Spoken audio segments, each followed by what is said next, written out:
Welcome back to Myth Vision Podcast. I'm your host, Derek Lambert, and ladies and gentlemen, we're going to be talking about another person's story today.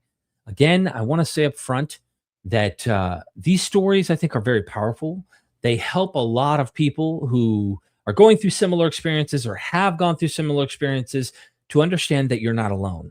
This story, personally, as I watched a little bit of previews about it, hit me a little different.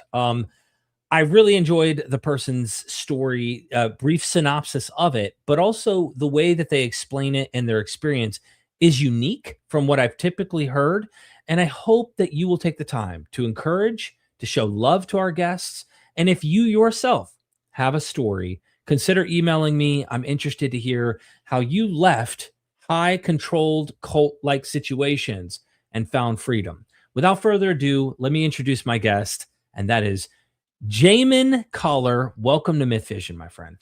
Thanks so much for having me. I'm glad to be here. Thank you. Yeah, I'm glad you're here too. By the way, we are streaming on your channel as well. But thank you so much, man, for joining me. Yeah, thank you. So, what do you want to get into? Look, I just want to first shamelessly plug your YouTube channel because I like to grow other platforms. I think that that's my duty as someone who has been blessed, if I may use the term. And I found out, by the way, that term doesn't have to necessarily have religious connotations. But I've been very fortunate to have a channel that has been successful to get a couple 100,000, 300,000 subscribers. And I like to help people grow who are also interested in that as well. So if I'm really honest, YouTube channel, everybody, please take the time to go subscribe to his channel, show Jamin some love and support for what he's doing. He's growing something really good here. He also has 2 books that I highly encourage, unless you want to learn piano lessons. Dear Evangelicals, which I have here in paperback in my hands. And if I'm really honest, both these books are must grabs. Briefly, what are these books about? Because we're going to get into your story, of course, but like, what are these books about? Yeah, so if I'm really honest, is just the story of the collection of thoughts that I had as I was leaving Christianity when I didn't know that I was leaving Christianity. So originally I'd called it Dear Evangelicals because I figured I was going to say, here's some problems that I have, and then smart people were going to be like, oh, well, here's the answer to that. And then of course that list kept growing, and I was sending it out to the people that I expected to have the answers to all this stuff, and trying to ask higher level theologians and apologists, and the answers that I got back were rather than like answers to the questions that I had were like condescension of like, how dare you, who do you think that you are, you think that you know better than God. I'm like, okay, yeah, right, prideful, whatever, call me whatever you want. Like, also, what's the answer to this question? And so it just continually non-answers. And so then I kind of got the vibe that like, oh, this is not a book that or it started out as a blog just because I figured why publish a bunch of stuff that's going to get refuted, right? So then I was sending emails, it was a blog, and I figured people are going to comment, then I'm going to get my theology right, and then I'm going to be back on track. And so then as I sent it out more and more, I realized this is not a thing that evangelicals want to engage with. So then there was no point in like publishing it as Dear Evangelicals, because who's gonna want to read that? So I changed the title to If I'm Really Honest, and it was still just like even now, if you read the beginning of the book is like, I'm just a piano teacher. What do I know? I'm not a theologian. So I'm sure there are answers to this stuff. I just don't have the answers. This seems weird, and this seems weird, and this seems weird. And if you've been through deconstruction, you already know what a lot of those weird things are. And so then I turned that into If I'm Really Honest. And it's just like, this is what it seems like to me. It seems like these parts aren't true and these parts are problematic. And then I still wanted to write a book to my former community that was honestly helping them to reach people like me, because I think there are a lot, not I think, I know for sure, that there are a lot of people in churches today with a lot of those beginnings of those same questions. Mhm. And they learn as they ask a little question, but doesn't this seem weird? And when the response back is, "How dare you? What kind of sin do you have going on in your life that you're wanting to question God?" When that is the response, then people grow these questions. It makes the problem worse, not better. And so it was just kind of like, I know that you Christians think that the people who are exiting your church are exiting because they want to live a sinful life, and because of, all the reasons that we say, because they were never really Christian in the first place, because they never had a real experience with God. All the things we know, that's the reason you think they're leaving. Here's the actual experience of it. It is devastating for all of them. All of them leave the church crying, wishing that this didn't have to be the path that they have to take, but feeling Hmm. out because they're unallowed to ask questions. And every church is like, we allow questions. That's what this is all about. It's all about finding your relationship with God, and we don't have all the answers. So ask away, whatever your question is. And then you're like, okay, what about this thing? And they're like, how dare you? So it's kind of like uh hopefully a reframing of people who are leaving the church and how to get those people to stay in the church, which is one of the Yeah. reasons that atheists really hate me in my book, is because I think the church could do better. And I think that the world would be better if the church did better. And I know there's a lot of atheists who just think the church needs to go away. I don't know if that's true or not, but I know that that's unrealistic. That's probably not happening. So Yeah. my vote You're is trying to harm reduction, right? Harm reduction. And I yeah, think that's important. Also, you have ifimreallyhonest.com. They can go there and they will be able to find you. They can contact you. All of that yeah, stuff is there at the website. So, mhm, so Jamin, I yeah, wanted to like plug the books real quick, just to say, get a copy of both of the books. We need to know who you are, though. Like before yeah, we get the sure, book, like we need to know, like who's Jamin. And yeah, I saw something that teased me enough to go, man, you got a hell of a story. I'm not gonna lie. Like this is a really interesting story. So can you take us to before you were born? You know, you remember that time. You know what I mean? yeah, of course. Uh, Uh-huh. with your mom and dad, and take us through your religious experience, your life, and we'll lead from there, as I usually do, from cradle to now. Yeah, right. So then recently we had like a thing where everyone was sure that the rapture was happening imminently, and then it didn't. That's going to happen several more times if history is any indication. And that goes back to a relatively recent history, but people who are my age will remember the Left Behind book series and the movies that Kirk Cameron was in. That was all based on a movie that my dad was in, and he was like one of the main preachers. And it was called crud, what's the name of it? Left The behind? song is "Wish We'd All Been Ready." No, it's not Oh, Left oh. Behind. Ah, okay. A Thief in the Night. A Wow, Thief in that the was Night. people who are as old as Okay. me are also having memory problems. So yeah, Thief in the Night. And so that was like in the late 70s. And that scared a lot of people into Christianity on purpose. That was the explicit goal, is just make people terrified, so that people who are my age who grew up in the church had this frequent experience of like, you wake up and like mom and dad aren't there. Maybe they went on a walk or something. But the first thought is not, maybe mom and dad went on a walk. The first thought is, some sin in my life kept me from being taken up in the rapture, and now I'm going to have to fend for myself, and people are probably out to get me. They're probably coming for me right now. The law enforcement is going to get me, and now I'm going to have to die a terrible death and probably be beheaded.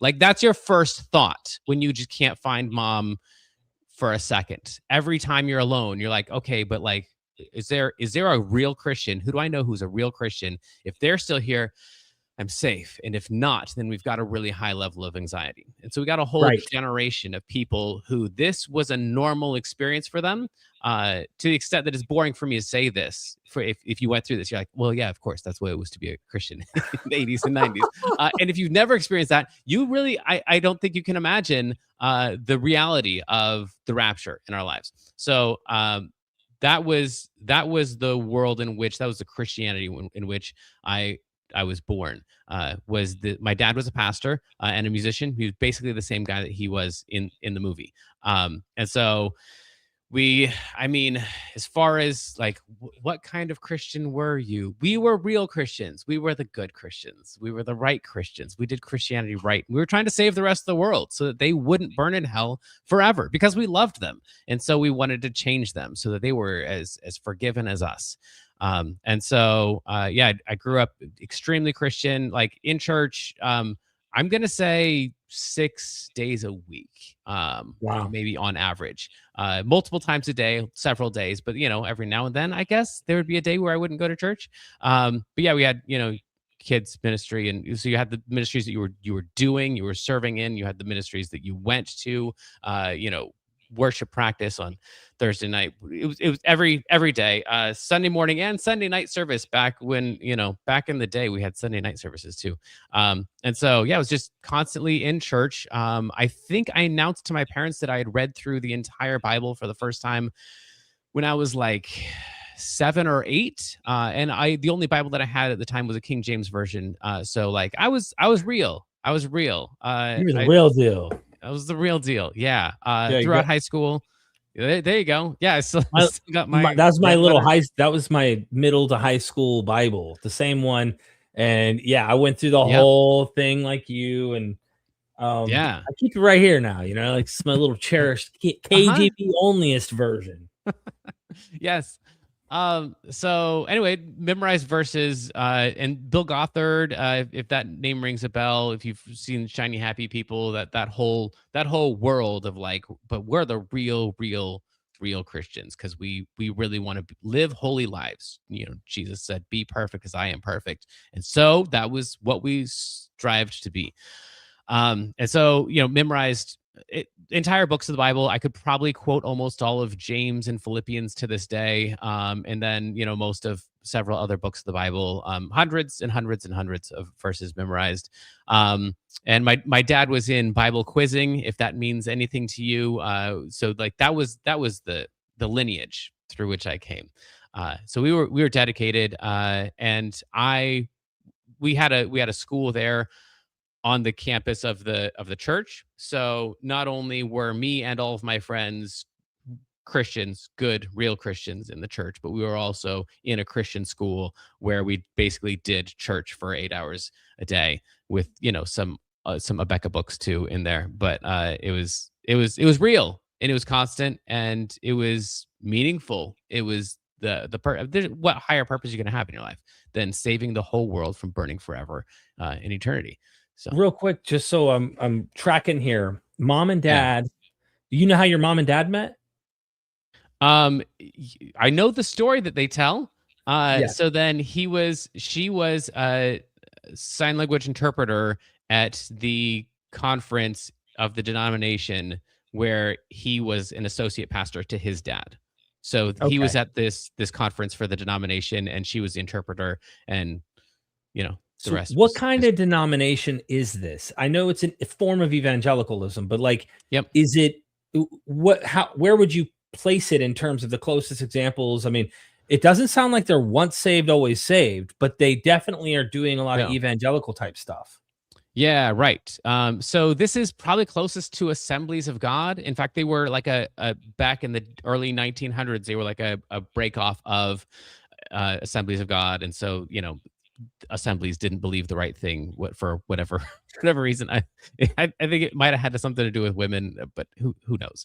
And so yeah, it was pretty close to Assemblies of God, Pentecostal, but we didn't like saying that word out loud because people think that you're crazy, and so we would like say that we're kind of like Baptists or whatever.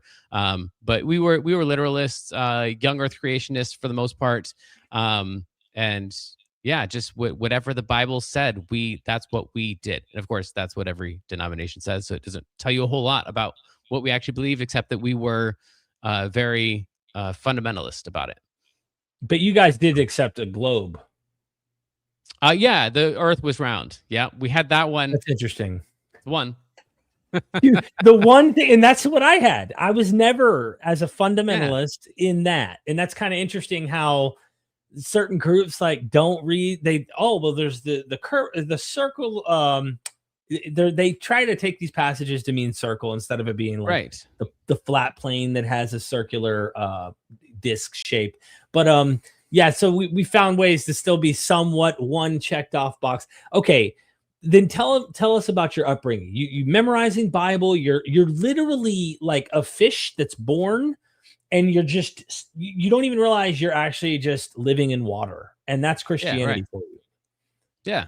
Yeah. I mean, it was just truth. And for all I could tell, for almost all of my life, there were just two people in the world. There were Christians and there were non-Christians.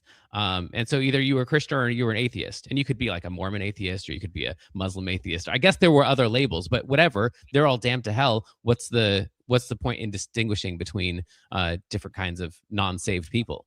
So yeah, we were the right ones. And there were other people, Catholics. You hope for them, but there's gonna be a lot of Catholics that don't make it to heaven because they like Mary. That's not allowed. Right, right, right. Stuff like Not that. allowed to do that. Idolatry. So you've clearly, I've seen your studio back there. You're big into music. You got that, I imagine, from your upbringing, and your parents taught you, instruments and stuff as you grew up. In your little clip that you showed before, you mentioned a girlfriend, you mentioned some normal real life puberty, humans go through things kind of experiences. Can you take us through what that purity culture kind of environment you grew up in at church was like? Yeah, you're talking about my sin. All right, yeah, we'll Yeah, talk about my sin. So, exactly. right. So the school that was there on the church campus was a very small school. There were 6 people in my graduating class, and one of them was a girl named Wendy. And so Wendy and I spent a lot of time together because we were in ministry together, which is the only reason that you're allowed to be, you know, hanging out with someone. In fact, like even if you like went out with your friends, you went out bowling or something, like that's kind of a waste of time. If you could do that as a church activity, then that could be either ministry if there's a non-member there, or it could be fellowship if it's all just people in your group. So those are the two good kinds of bowling. Bowling for fun, I mean, if you want to waste your life like that, I guess, but people are dying and going to hell. Like, what do you should probably be fellowshipping or ministering. And so, yeah, so she and I found a lot of excuses to be together. And because we liked each other, but we're not allowed to like each other or admit that we liked each other. And at some point, we admitted that we liked each other, but we realized we liked each other, but we weren't allowed to admit it publicly because that wasn't going to be allowed. Because then, with the purity culture of the '90s, like there's two reasons to be with someone of the opposite sex. There, yeah. Well, and there's also this thing of like someone that you're attracted to, and if you can't be attracted to someone of the same sex, obviously, like that's Right. not allowed at all, right? So that's just plain sin. But anyone that you're attracted to who's the opposite sex, then either one, you are courting them so that you can marry them, or two, you're defrauding them, defiling them, wasting their time, and being distracted from ministry, which is a sin. So, are you going to marry her, or are you going to stop hanging out with her? Those are your two options. Or as everyone intuits, are you going to like her and just not tell anybody and deny it to yourself and to each other and to everyone around you? So I would tell her that I was not into her as we were spending time together, and I knew that I was into her. And she was Oh, more honest than me. Oh, it was like relationally abusive. yeah. The kinds of things that I did and said to her because I knew that it the ways that I felt about her were sinful, were not allowed. Like I like you, but I don't know if I want to marry you or not. Like I'm 17. I don't want to make a lifelong decision about who I'm going to be with forever, but also I've got these feelings, so I just need to not have these feelings. So yeah, it was a lot of self-loathing, self-hatred, because I want to do the right thing, and the right thing is not that you defraud and defile someone that you like, your sister in Christ. So, and in what you're going to do that to your sister? Like, what kind of pervert are you? Like, like these are real things that we Wow. said and thought and believed. And so, like, is she your wife or is she your sister? Which way are you going to treat her? So yeah. So anyway, let's just say we started a really messed up relationship where we tried to have like we had your like you're saying normal feelings for each other and stuff, but also we were in this environment where that was a source of lots of self-loathing. So then we had this secret relationship, and secret relationships don't develop normally. And so we ended up really, really, really close to each other, and yet denying it to ourselves and to the people around us. Eventually, I was probably on the brink of a mental breakdown and had a tearful night where I was like, I just didn't want to be alive anymore. And so I finally told my parents, I like this girl. And we've done some stuff. And for if you've had a normal relationship, then when I just said we've done some stuff, then your list was just longer than the stuff we had actually done. But in my mind, we had done everything. Like Yeah. it was, I'd maybe make it to second or third base with her, but in my mind, like either either we had to get married then or else we were going to hell. So Right. we got married. So, yeah, so they told us that of course this was a sin, but we were going to keep it quiet and we were going to work it out. And I was just excited because that meant I got to be with her with a clear conscience, and I wouldn't have been able to say that sentence at the time because I didn't know that you know I didn't have a good perspective on what was actually happening. But I just knew, oh, like I can say I like you. Like I called her up on the phone that night. And I'm like, I like you. And my parents were in the room and I was saying that to a girl, and that was like the weirdest thing that had happened to me to to that point in my life. Was like no one's saying we're going to go to hell. This is super weird. So anyway, they took their number they took their number two people in the organization, and those people counseled us. Of course, these people had um, no training, no not. They were just regular people that had been trained by my parents, who also had no training. My mom had training in sign language, and my dad was a good pianist. Other than that, they didn't have any marital counseling training or qualifications whatsoever. So they counseled these people who told them all of their sins. And so then they had us come over to their house for hours and hours and hours every night, trying to make right this terrible situation that we had created. So we had to like list out all of our sins and name for me every date that every part of yours has touched every part of theirs. And like that's one list of sins. And now let's talk about your finances. And now let's talk about your. And so it was just all this stuff because if you don't get your life right, then you're not going to be able to have a good marriage. So we liked each other. So we went through it and we hung out with them for a long time, told them all of our sins. Of course, they were telling all of our sins to my parents. And so that, stuff was weird. I don't know Yeah. where you want this story to end. It just gets weirder and weirder. Keep getting weirder then, because I want people to understand who are just now tuning in. You were born into this church. Your dad and mom, were they like the heads of the whole organization? Yeah, so technically we were in a denomination, but we were in a denomination. Well, so our region, the Pacific region, was a region that was known for like we're better than the Central and the Eastern region. Like they don't do Christianity quite as well as we do. Well, my parents had that same view towards our region. So like we were in a Wow. denomination that was like AG, it doesn't do things quite right. And within that, we were in a region that was like, well, our denomination doesn't do quite things quite right. And my parents were a church in that denomination that were like, our region doesn't quite do things right. So we were like independent in independent in independent in independent. So my pretty much everyone in leadership uh, had a disdain, a disrespect for the organizational leadership above my dad. So there was no accountability whatsoever for him. And so, in fact, later on, he like it got so bad that they eventually like revoked his license because he wasn't like paying dues to them and was like being disobedient to the region and stuff. So anyway, so it was, in a way, we were in a denomination. Like you showed up, like, oh, well, this is like they're like open Bible, and open Bible is like Assemblies of God. Like Assemblies of God, that's normal. Like we're in a normal church. This is cool, and we were. Except the closer that you got to the top, the more you were in one of these types of relationships where, like, we call it accountability, but it's actually making lists of sins with these accountability partners and these mentors that you had and stuff.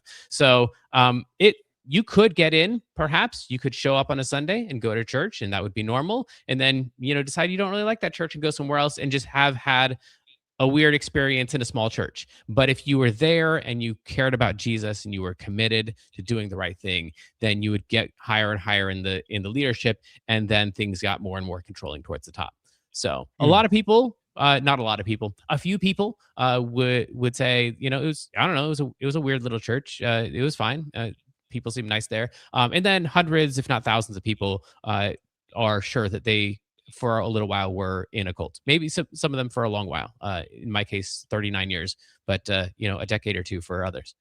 So wow, not very many people made it more than a decade. After about a decade, then the cycle was you would somehow get kicked out or leave, and then stories would be made up about you. Of course, some of the stories based on the sin lists you had given to your mentors. So they knew what to push on. You told them, I've had a drink, or I used to have a problem with alcohol, and then you decide to leave and you decide to say, this church is weird. And they go, well, what are you gonna do? I didn't want to tell you this, but they're an alcoholic. They've been an alcoholic for a long time. Like, and wow. So as the person That's who what leaves, Scientology does. Scientology does the same thing, where they get you to come in and pretty much unleash everything that's in your mind and all these things, and then eventually use it against you. Real quick, Jay West 14, thank you for becoming a member of the channel. We really, really appreciate the support, and you'll have early access to all sorts of stuff.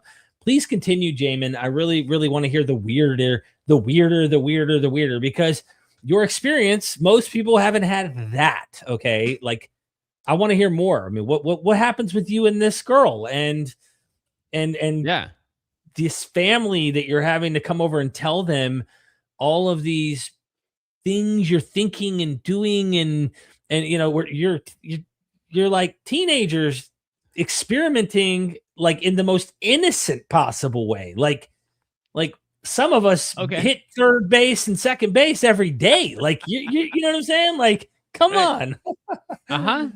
Yeah, right. I mean, it's all a matter of perspective, right? That's, I guess, the story of humanity. It's all a matter of perspective.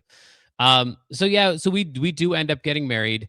And the higher you go in the organization, the more the organization has control in your life, because they love you and they give you good things like a job. And so then you get to work there, and that's cool. And you feel blessed to be able to work there. And then, they might help you make a down payment for your house, or help you get a car, or, they might fund your schooling and find a way to tie it in. And it's not quite clear, is this the church that's doing it, or is it people in the church that are doing it? But whatever, it's just, we're all just a family. And so then you eventually wake up one day and you realize, wait, I think something's weird, but I think if I say this, I'm going to end up losing, let's see here, my friends, my family, since I've cut off my other family because they're not as good Christians as I am. And I told them, because pastor told me I should probably tell them that we can't really spend time together because we're unequally yoked. And so, I haven't talked to my parents in 5 years, and all of my friends and all my community here. And also, if I bring this up, then I risk losing my job. I won't have a car anymore. So even if I can get a job somewhere else, how am I going to get there? I might lose my house. And depending on whether or not I'm in a relationship with someone who's in the organization, I might lose my marriage. Like, this is there's no way to bring up stuff. And I know people who did lose their marriage because one of them was like, this place is messed up, you got to get out. And the other person's like, but we're doing God's work here. And it just didn't work out. So it went terribly, terribly for lots and lots of people. There was one person that was the assistant to my mom, fully bought in 100% been there about 10 years. But like fully, like this was like the most dedicated person. There's the school graduation. The day after graduation, no one can find this person.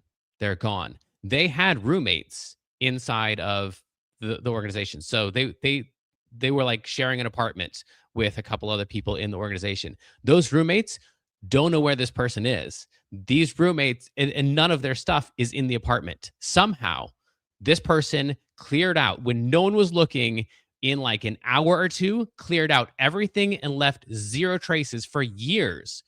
No one could find this person. They just were gone.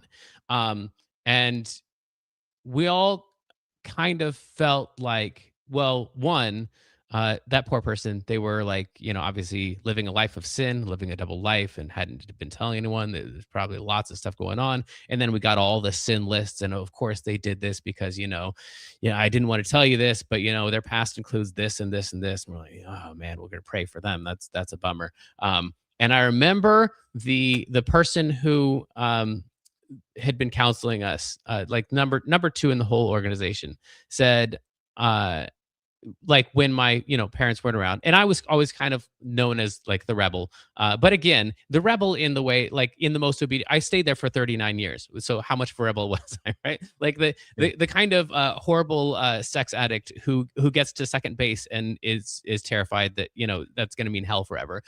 In that way, I was the rebel of the group of the non-rebels, and so they confided in me, and they were like, well, I would never leave this place. This place is the best place. I think this place is the best, is the greatest, and we're doing great stuff here. But also, if I ever did leave, I want to leave exactly like that, because that's the only way to leave this place. It's like, that's interesting. So we just all kind of knew, like, it's too bad that person did that. But also, what's your alternative? Like, there's no other way to get out of here, because everybody else who gets out of here, it's just long and ugly and horrible, and things get nasty and everyone says nasty things. This person didn't say a word. They didn't attack anybody. They were just poof. They didn't exist anymore. And it was really impressive. Like I for a long time, like, hoped I ran into them just so I could be like, I really respect what you did. Because it must have taken weeks of planning, if not more, months of planning, to be able to like wrap everything up, because you've got your job, you're like, everything is there, and then you just don't exist. So anyway, now, that was kind of the environment. What if they did like a? What if they did? Oh wait, like I lost your audio. Hello, can you hear me? Yeah. You can't hear me? What in the world? All right, hang on. Can everybody hear me? Hit one in the chat if you can hear me. Oh, no sweat. Wait. No sweat. Hit one if you can hear me in the chat. Yeah, absolutely. Tim Mills, you're absolutely right. Jamin is the man. Okay, one can hear me. So people can hear me. People can hear me. Do you want to back out and come back in? Oh, you want me to leave and come back in? Yeah, you can. Sure. I'm really sorry. This is embarrassing. No worries. No worries. All right, cool. This is good. Okay, they can hear both. I can hear him too. He can't hear me. So he can, if he bounces out and comes right back in, I think we're going to be good. But I have a funny, I kind of want to give him, because he was in the same kind of. Can you tell me? I'm sorry, I'm probably interrupting. So I'm going to say, can they fine. hear you in the chat? Yes. I just tested they can. Yes. What? Okay, because I just tested the speakers and it said, I could hear the test sound. I don't know. All right, I'll see you in a minute. Yeah. No worries. Thank you for those ones in the chat, everybody. Listen, I'm telling you, his story is impressive. Stick around. I would not be playing games here. You are going to enjoy this. Please, if you have a story, I'm telling you, email me. I want to hear your story. I want to hear it. And I even specifically reached out and said, I want to hear more female stories, because my goodness, I mean, there's some really interesting perceptions we guys miss. We don't see that come from a whole different side, half of the human race. And I want to lay out a platform that allows that. So, okay, Jamin's back here. Jamin, can you hear me? Yes. That was Okay, weird. listen, All right. we just had to hamagashimaba, but bless it and then speak in tongues. But listen, Jamin, I was just it gave me perfect time to let people know to email me as well to tell their story, but also Yeah. don't go anywhere because it's only going to get better. I thought just humorously in my mind, I'm like, what if this lady was so clever that she left things she knew weren't significant, like, and then put her clothes like as if she had been raptured. I was the only one. I was the only one. You were all sinners. Oh You've my been left gosh. behind. You're all sinners but me. Nice try with my sin list. You can tell she was raptured. Her clothes are on the ground, everything. Anyway, please continue. So the second in command confides in you and says, look, if I had to dip out of this situation, he practically, without you guys realizing it, was saying, we're in such a culty situation here. Yeah. That if I had to go, it would be like that. That's pretty nuts, man. Yeah. Well, and about what was it, 3 to 5 years later, they did leave, and they didn't leave that way, and it went just as terribly as and everybody, like everyone, when they leaves, they really feel like, no, like if I could do this the right way, like surely they can understand. In their case, they had to leave because they had a job change because the organization didn't pay enough for you to make a living or raise a family. And so the breadwinner had to move to a different state to get a different job. And so they're like, do we get divorced and I stay here, or do I go with, like, obviously I have to go with them. And the answer was, if you really trusted God, then you'd stay in the right place. But if you think that's the right place for you, then, good luck with that. And also, you've done a sucky job here the whole time you've been here, and everybody hates you, and no one's been willing to say it to your face. So good riddance. So and maybe not that explicitly, but that was definitely what's that? Of course. Yeah, right.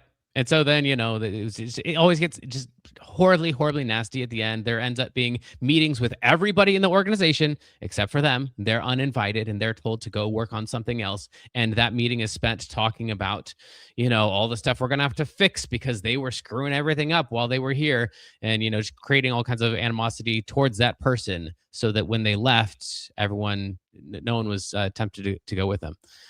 So, yeah, that was the tension of the environment. And again, that whole time that is all going on for all of those years, there's people coming in and going out of this nice little church with, I don't know, it's a little quirky, but it's a good church. And the pastor is a Bible preaching, Bible believing pastor. It's a great place. It's a really great place. And it was, as long as you as long as you had the right relationship with it. And so that's why the blog is almost a cult, because you're in there and you leave and you're like, that was a cult. And then someone else is like, it wasn't a cult at all. And it's really about, like, what type of relationship are you willing to have with a place like that? If that place is willing to take everything in your life and to control everything in your life, and you're willing to give that stuff up, well, then yeah, you're in a cult. But if they're willing to take everything in your life and you're not willing to give that up, then you're not in a cult. And it's the same place. But it's a really, really hard lesson to learn through experience. My goodness. Okay. So that's an interesting aspect I didn't know about your story. Just the kind of escape plans people had, other than yours, which we're going to get to. But you and Wendy are, how old are you guys? And like, you're getting married now? I mean, you confessed you liked her. You're going to counseling. Right. What's going on with you and Wendy? Yeah, well, and so nobody knew about any of this. So up until whatever it was, 3 years ago, from 2003 to 2020, nobody knew that we had any kind of prior relationship. This was in like April-ish of 2003, and so we went through this intensive counseling. By July, I was allowed to propose to her. And then we could tell everybody, hey, Wendy and I just started this relationship. Also, we're going to get married in 6 months. Which was not, I guess it's not as weird when you consider that your two options are you're dating someone so you can marry them, or that's your sister. So then, like if you decide you're going to marry someone, why wait? And that was kind of the story is, so we got engaged in July, and then everyone was allowed to know that we were in a relationship. And then, in December, we get married. And so we've been married ever since. We start having kids. The right number to have was 2 kids always. That's how many my parents had. And so that was how many that they strongly recommended that people in the church have. And by strongly recommended, that means like if you only have one, like, but don't you want to like fulfill God's plan? Like, yeah, Oh my you're almost there. gosh. And if you have 3, like that person's kind of irresponsible. Like, I don't know if they can afford that, and they don't seem like real good parents. And I don't think their kids are going to come out right. This isn't going to be good. But whatever. Good luck with that. And so it wasn't like a law that you had to like leave the church if you had a 3rd kid, but also the respect level was going to go down. And I, of course, like I said, was always kind of the rebel. And so we had 2 kids. I'm like, we have to do 3 just because the rule is 2. Like, so we had a 3rd kid. I remember like the announcement, because we had to like do the announcement. We couldn't just like tell people whoever we wanted to, like the church approved. Maybe I should back up. The church approved who you could date. So like if you want to date someone in the church, you go to pastor, you're like, hey, I'm thinking about this girl. I'd like to ask her out on a date. And pastor says either yes, you can, or no, I don't think you're ready. Why don't you talk to me about your finances and your family planning and stuff? Or if he knows that someone else in the church is also about to start dating her, then he's like, no, why don't you wait for a year? So like there's all this matchmaking that's going on. And then he, tells you when you can get married, and you got to go through premarital counseling with him before you can get married. And so there's a lot of control through the relationship. And then, when like where are we supposed to work? Well, here, obviously. And then like how many kids are we supposed to have?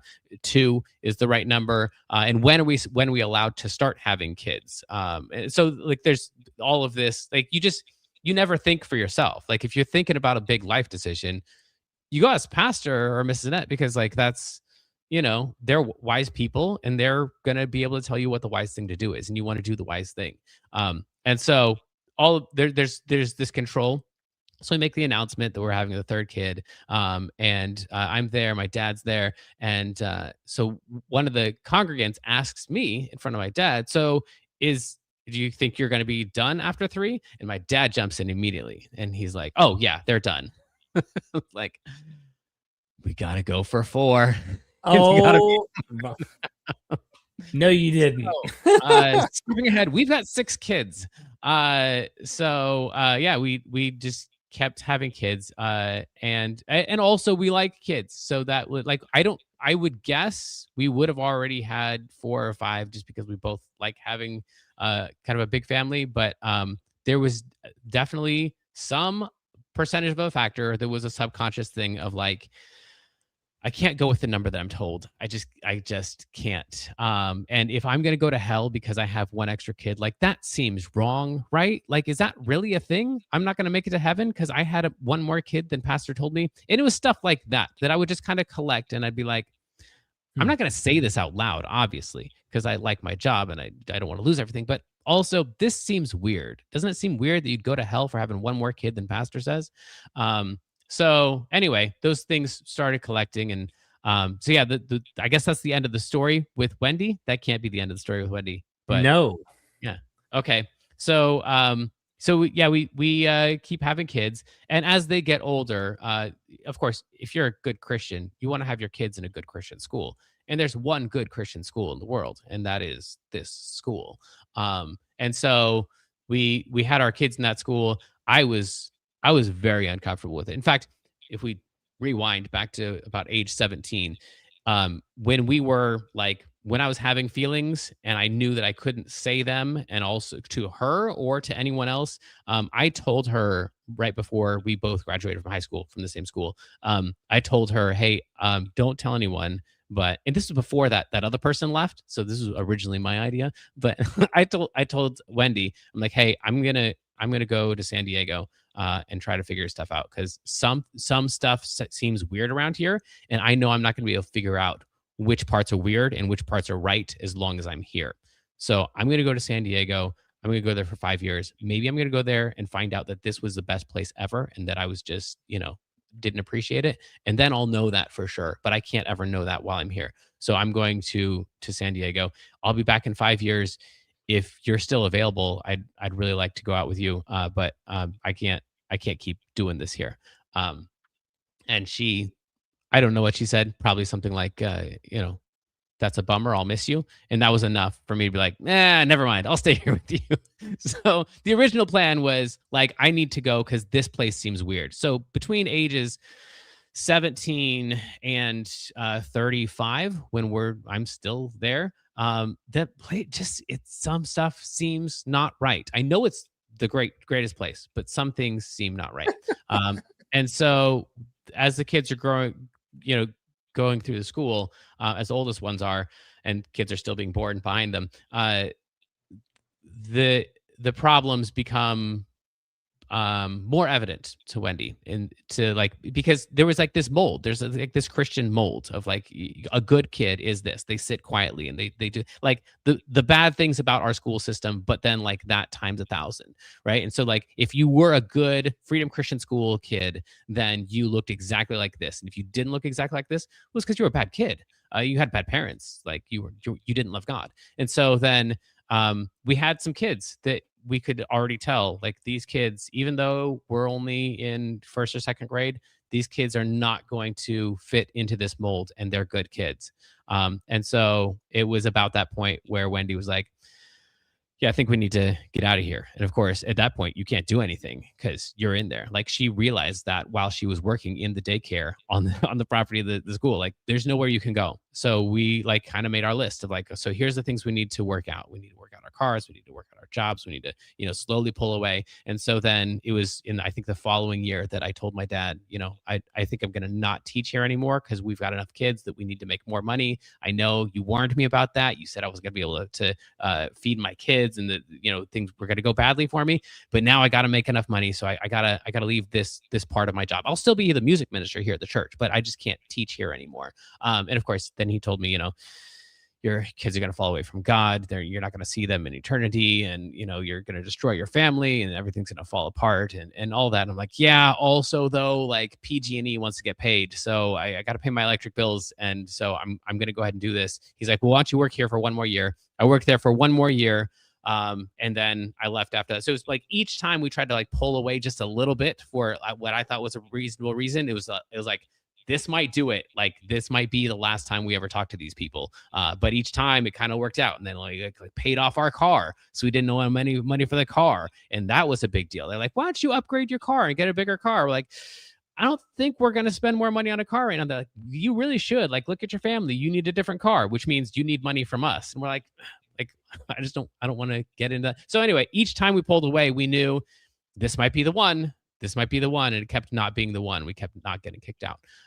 So eventually, we in 2020, we left the church. We had enough stuff pulled away that we felt pretty confident that we would be able to win the legal battles that we knew would come our way.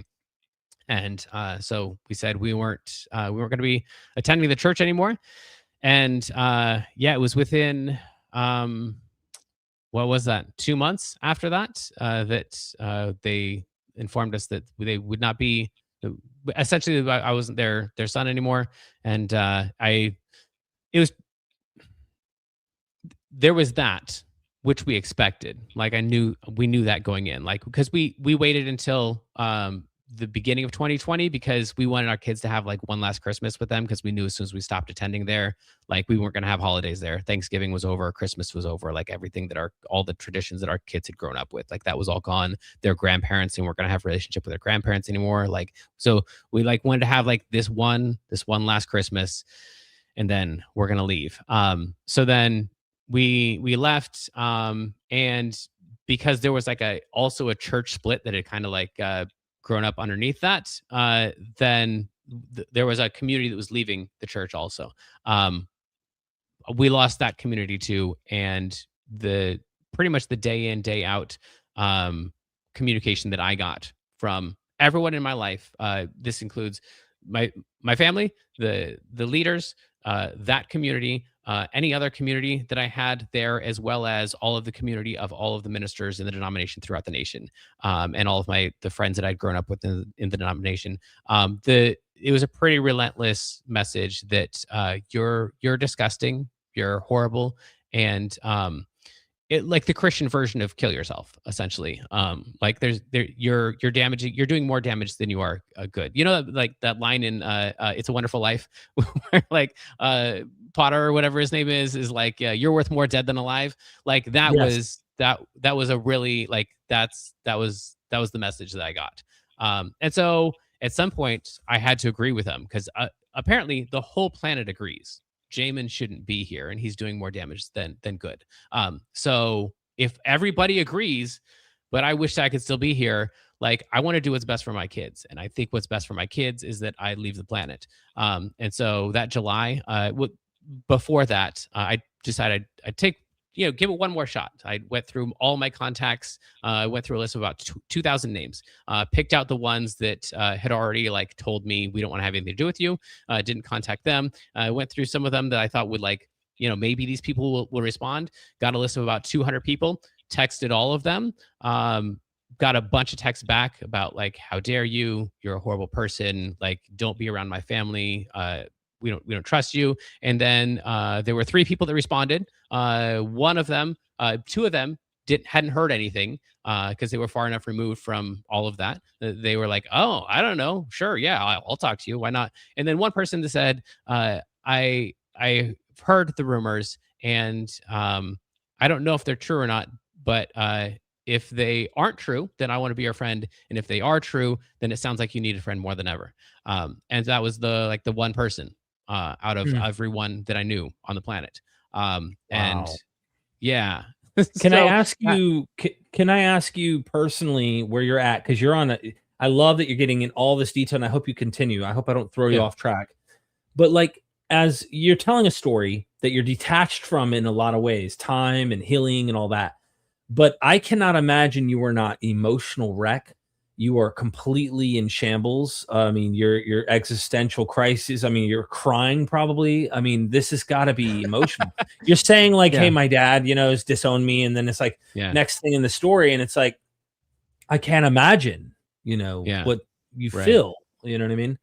Yeah. So the thing with my parents didn't, this sounds terrible. I mean, does not make me a lovable character, but it didn't really bother me that bad. Back when I was about 13, I stopped calling my parents mom and dad, and I just referred to them by their titles. So I called him Pastor Dwayne. I called her Mrs. Annette. That was their titles in the organization, because I realized that because for years I had been begging, like, can we have a family night? Like, can we play a board game together? And be like, yeah, we'll have one this Friday. But then on Friday, something would come up in the church, and I'd be like, oh, but I wanted to do that. They're like, yeah, but like this person, now they're going to heaven and they were going to hell before. So like, isn't it okay to give up a board game? And so it was like, but it was constant. And it was like just me and them, and me not being able to figure out like, why can't we, like, we're a family. Like, I'm your kid. Like, do I not have any priority here?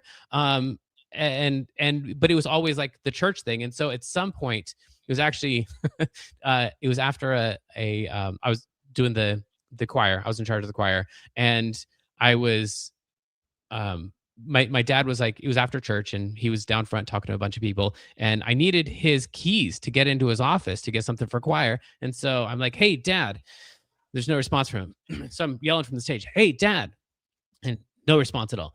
Hey dad, I just need his keys real quick so I can do this ministry thing. And like everyone in the whole auditorium is looking at me except for the person that he's talking to and him. And like, this is awkward. And so I'm like, hey, pastor. He's like, yeah, what? And like, it clicked for me. Like the clouds parted, the sun shone down, and I realized that's the guy you've got. You don't have a dad. You've got a pastor. and apparently the best pastor that there is. But like, how selfish of you? Like, who else in this building gets to be like, hey, dad, and have pastor pay attention to him? Like, what kind of a selfish guy are you that you think that you should have this special relationship with this guy just because you share some DNA with him? Like, how dare you? And so that was like the moment I was like, okay, from now on, I need to call him Pastor Dwayne every time instead of dad, so I can remind myself he's not dad, he's Pastor Dwayne. And the same thing with Miss Annette. Like, she's not mom, she's Miss Annette, and she's great, and she's lovely, and she's, whatever. They're great people, but you don't have a mom and dad. You've got a Pastor Dwayne and Miss Annette. So I'd had a good 20 years, 25 years of that perception. So when they're like, "You're not my son," I'm like, yeah, really. Tell me something I don't know. So Wow, that okay. wasn't really that big of a deal for me, and it was what we expected, because what they did with everyone, like all the second in command people who left, like, my parents were their kids' grandparents. Like, they called them grandma and grandpa. They called them mama and papa, and like they were their grandparents. And for a lot of the families, they had cut off their actual parents, so that my parents were their only grandparents. And then as soon as they left, well, you're not my kids anymore, and your kids aren't my grandkids anymore. So they just lost all of them. So it's not like we didn't see that coming. What really destroyed me was the loss of the community. I didn't know. I thought I was kind of a loner, and I was like, I only need a couple friends. But there's a huge difference between a couple friends and zero friends. And when the whole world is telling you get off the planet, then that was a louder message than I expected. So it wasn't really my parents. And I'd have this thing where I would wake up in the morning, and like, for just one split second, I would not remember that I had lost everything. And then it would come flooding back. Like, I would just have, like, oh, I'm Jamin and I live in this life. And then, like, this dark, I could feel it creeping up from the back of my head over my, like, physically feel it, this darkness that would then cover my body. Like, no, you've lost everything. You don't have parents, you don't have your brother, you don't have friends, you don't have, everybody hates you, and they're all hoping that today is the day that you leave the planet. And it was such a horror, and I could feel it coming on, and I just wanted to escape it, but there's nowhere you can run when it's inside of your own head. And it would creep over, and I would just be like, "Ugh, I don't want to do this." And so then that night, I would just stand in front of my bed and just bawl my eyes out, because I didn't want to go to sleep, because I knew I'd have to do that thing again tomorrow morning. It was just too painful. I didn't want to wake up the next morning and have to relive that. Like, I want to wake up depressed, but I would always wake up thinking I was Jamin and having to realize that this was my reality, that this was my life. So yeah, I would say it was the loss of Wow. the community that was really like the most devastating part. And yeah, depression, like, the word doesn't really touch the feeling. And I assume that's true for anyone who's been truly depressed before. Like, there's just not a way to. It's not like, oh, I'm really, really sad. It's like, I feel erased, but I still have to live in the hell where I exist as a ghost. And Wow. so, yeah, that was really rough. So I got really sick of that, and after a couple months of just finally making it to 10 o'clock at night, so I didn't have to be conscious anymore, but then bawling my eyes out that I had to go unconscious and regain consciousness the next morning. I finally decided, like, they're right. The world was right. I did my best, and I've got a life insurance policy, and if we cash in on that, then at least Jamin can do some good in his life instead of continuing to do damage to all the people around him. Because I was doing my best. Like, had I thought that I hadn't done my best, like, if I had just been like chasing my sin, or like, if there Yeah. was a way that I thought that I could have done better or tried harder, than I would have. But I was like, this was my best effort. Jamin gave 100%, and he's still damaging to all the people around him. So there's only one answer. Like, there's only one way to make the world a better place, for my kids who I love, and my wife. So anyway, that happened on in July. I obviously was 2020. not successful. What's that? 2020. 2020. Yeah, this was 2020. So like while you all were doing a pandemic, I had no idea that was going. Like the pandemic didn't happen in my world. It was just this. I think I did. Who cares about a pandemic really? Like I'm just trying to make it to 10 o'clock, and then at 10 o'clock I don't want to go to sleep, and then I got to wake up in the morning, and I've got 7 seconds of horrific hell, and then I got to make it to 10 o'clock. Like, yeah, sure. The pandemic, take us out. Who really cares what it is that takes us out? Wow. Yeah. So anyway, that was unsuccessful. The next night I decided, I'm gonna go. I still think it's the best decision, but I'm gonna go touch my kids one more time, and then maybe tomorrow. And I think that phrase, maybe tomorrow, like because you can always do it tomorrow. And I think that was the phrase that really saved my life. Wow. Was this is still a good idea. This is still something I should do, but I can do it tomorrow. And it'll be just as effective and just as good. My policy is still good tomorrow. So yeah, why not? And so there was just one more day and one more day and one more day and one more day. And I think that's probably the way that recovery goes for a lot Yeah. of horrific states. But if you want to transition, I don't know. If there are more questions before we get into the religion stuff. I think it's worth just highlighting the super chat and the member of the channel, late night Keiju, I believe that's how you pronounce your name. Thank you so much for the super chat. It says it's insane that destructive cults like this can operate nowadays.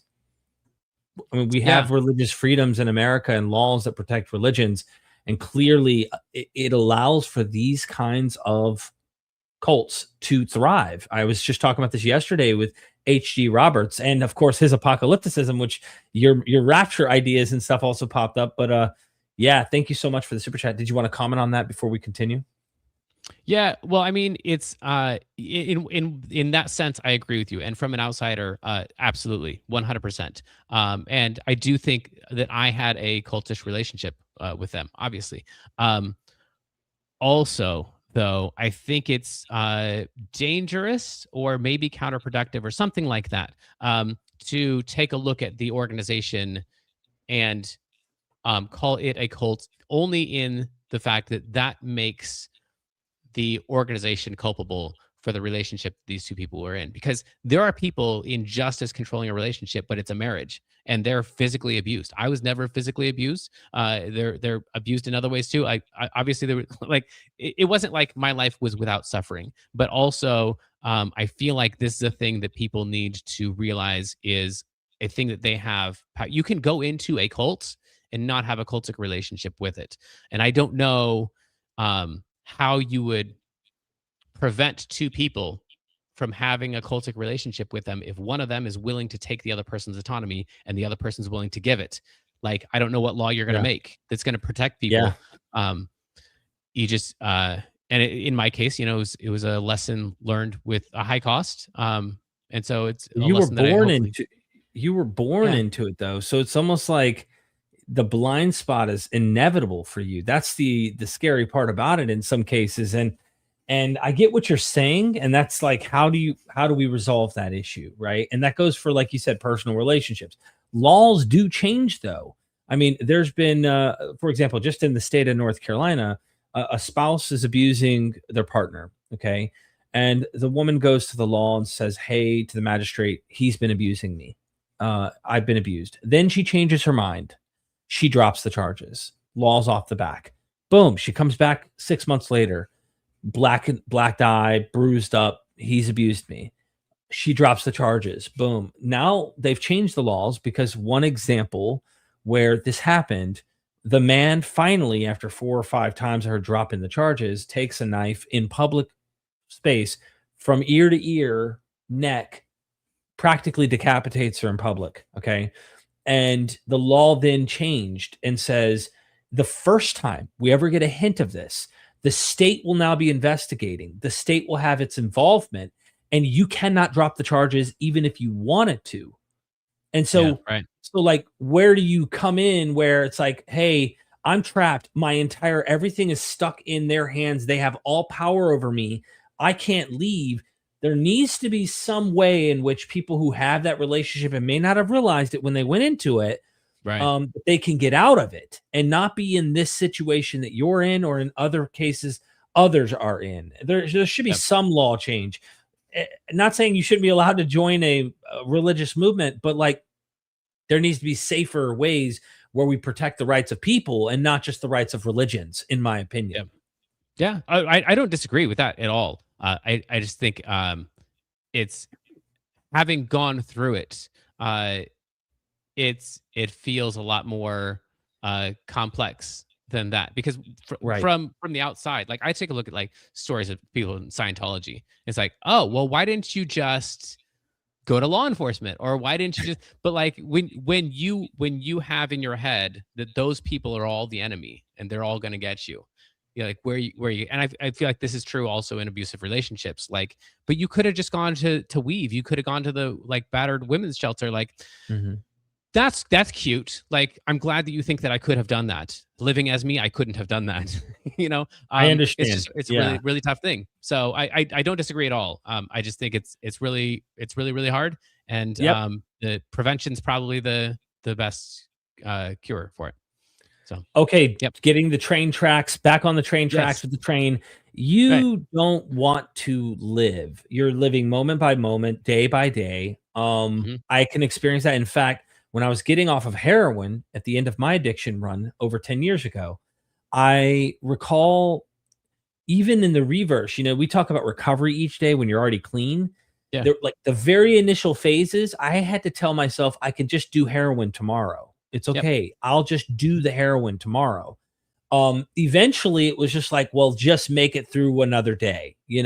But it was like I was saying, hey, not bye bye forever. I just needed Yep. just a little bit of moment for my brain to get over the addiction and to find a way to make it so that the longer I got that distance, and recovery was obviously something I was achieving, it was better. So what happened to Jamin when your whole life, all your friends are gone, you have all of this depression, and like you said, that word doesn't even convey what you're going through. You want to end it, you want to unalive, and somehow, for me, I didn't want to live any longer.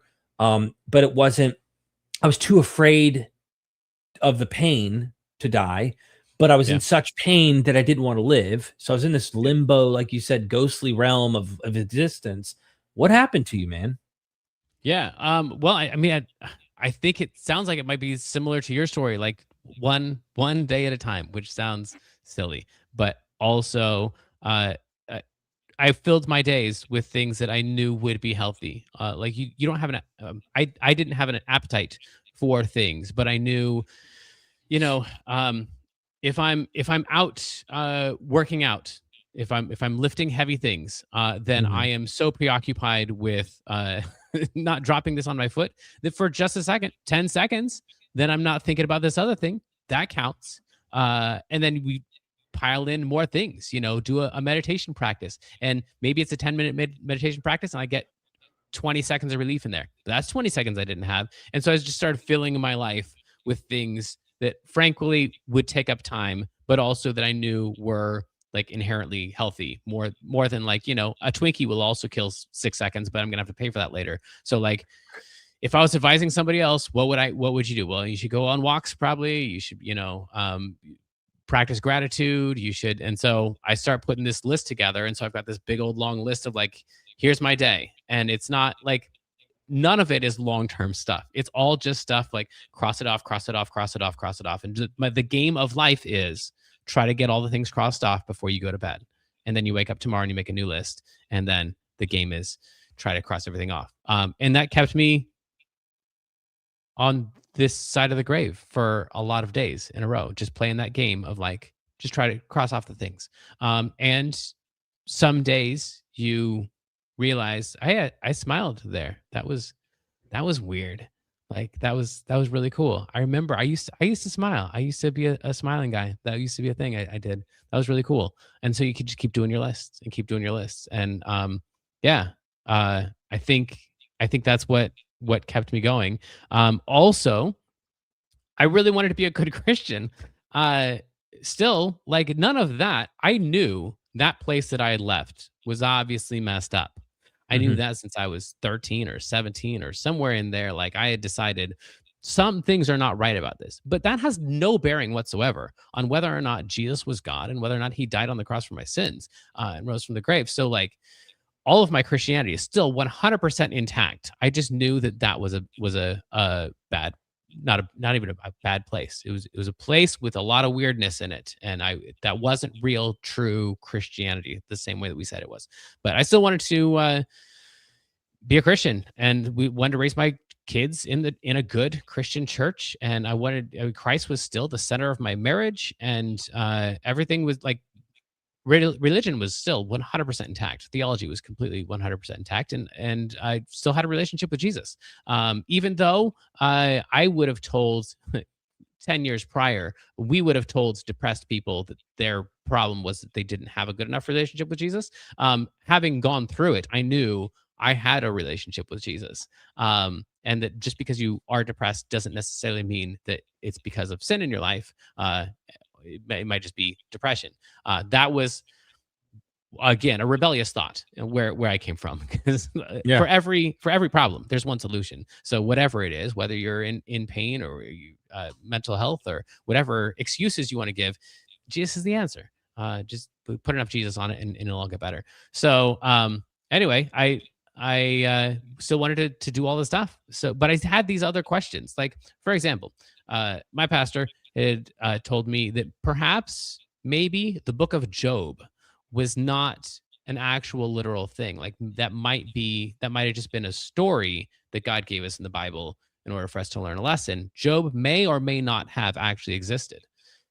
And I was like, okay, but then how do you know which stories were real stories and which ones weren't? And I assume someone knows. Like, they're smart. I'm a piano teacher. What do I know? Like, there's smart people, but that goes on my list. Like, how do you know if Job was real or not, and how do you apply that to the other books? Like a legitimate question. Someone please tell me the answer. I want to believe. The question, as I go looking for the answers, as I said before, the questions just grow.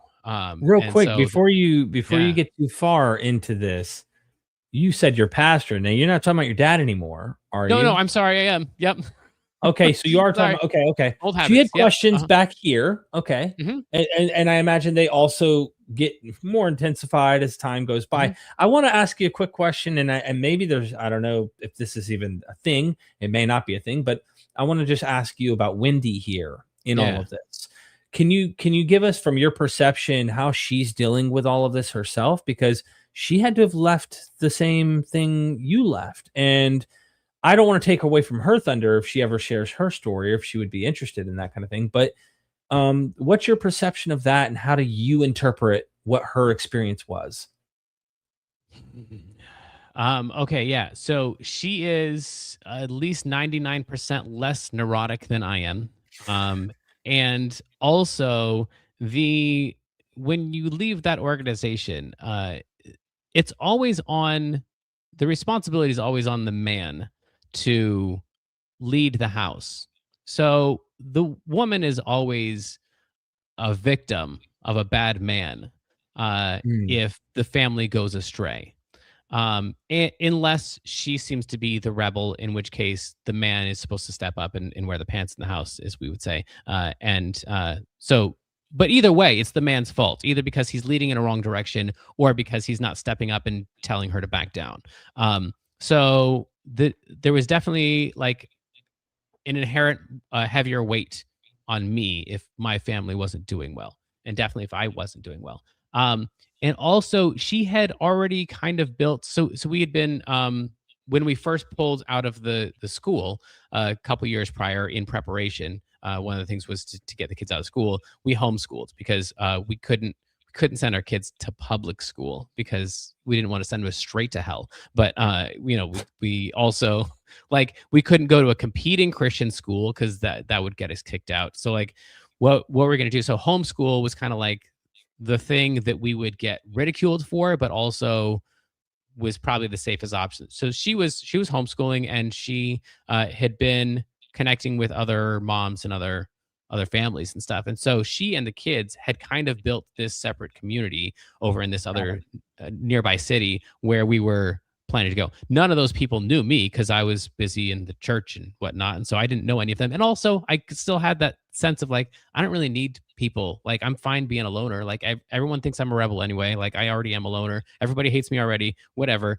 And so then I didn't really have any drive to like get a new community or anything. And so she kind of already had her group of people. And so when she went to her group of people and was like, this is what's going on, they were all like, that's really hard. You know, the one guy that responded to me, she had several people that had a similar response. And Yeah. also just most of the allegations were leveled against me. Everything that was going wrong was because of You're the one responsible ultimately. So I guess then one personal question before we start getting into your deconversion, because I think these questions are building up. That is, you when you describe your rough, dark night, I like to call it, yeah. your relationship with Wendy. So since Wendy didn't have the same pressures in the same way, and it was different because she had already built Yeah. kind of a bubble that was insulated from that same experience you did. How was your Yeah. relationship with her though? I can't imagine you weren't crazy, Yeah. you know, in some Yeah. ways. Right. I wouldn't use that word when I was talking to a person in that state, but having gone through it, yeah. You know what I That's mean, accurate. man. I Yeah, don't I mean do it know in what you like mean. a literal No, diagnose. Yeah. I agree. Yeah. So I wasn't available to connect to for any human. And also I didn't want anyone to connect to me because I knew that if Jamin does his best, he's gonna hurt the people that he's closest to. So the best thing is to not be close with anybody. And so I was not available as a human being. I don't mean that like sexually or emotionally or like I just mean I wasn't there. Yeah. And so she didn't have me there. And I think her priority was the kids.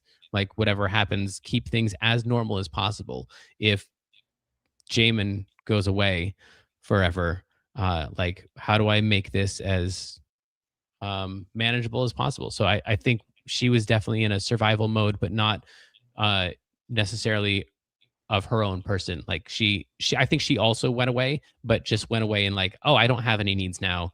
I'm just gonna make sure everyone else's needs are being taken care of. That's my projection of her Yeah. situation. Like you're saying, she would have her own words for it. But I didn't really have anything to give at the moment, and I felt like if someone would have accused me of that, like you're not being a good dad, I would have probably felt like, yeah, but at least I'm not hurting anyone right now. Like so, I'm kind of winning.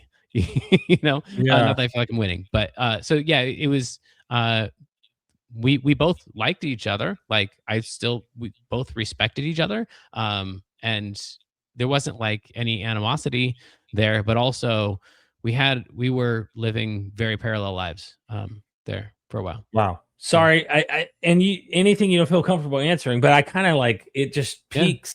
I experience, my own life reflecting in your experience. Anyway, so okay, you Yeah. have questions, man. You have Yeah. questions. You're now outside of this relationship that was horrible, hmm and you're getting better day by day. hmm But you are also now talking about, did Job exist? So you're asking historical Right. and theological questions, but you're also Yep. like, tomorrow, just another day, and then I'll end it. I mean, Mhm. like what's happening in 2020 moving forward to where we Yeah. are today? Yeah. So by the time we hit 2021 ish, I've had 6 months of one more day, and there's frequently smiles in there, and that was part of my list too. So like dance at some point during the day was on the list, and so you have to dance. You have to smile. You have to touch your kids. You have to pet each of your pets. We've got 6 pets. So like there's a lot of the list is connection kind of things. And so either because I was motivated to, or just out of obligation to my lists, I was connecting and becoming more connected. So you said like things are getting better. I couldn't have like plotted that for you. Like I'm better, but also I'm waking up thinking about my list instead of waking up thinking about, oh, one more day. So yeah. Uh, so somewhere around 2021, I'm like, well, well, actually, the first thing is I had questions about that place.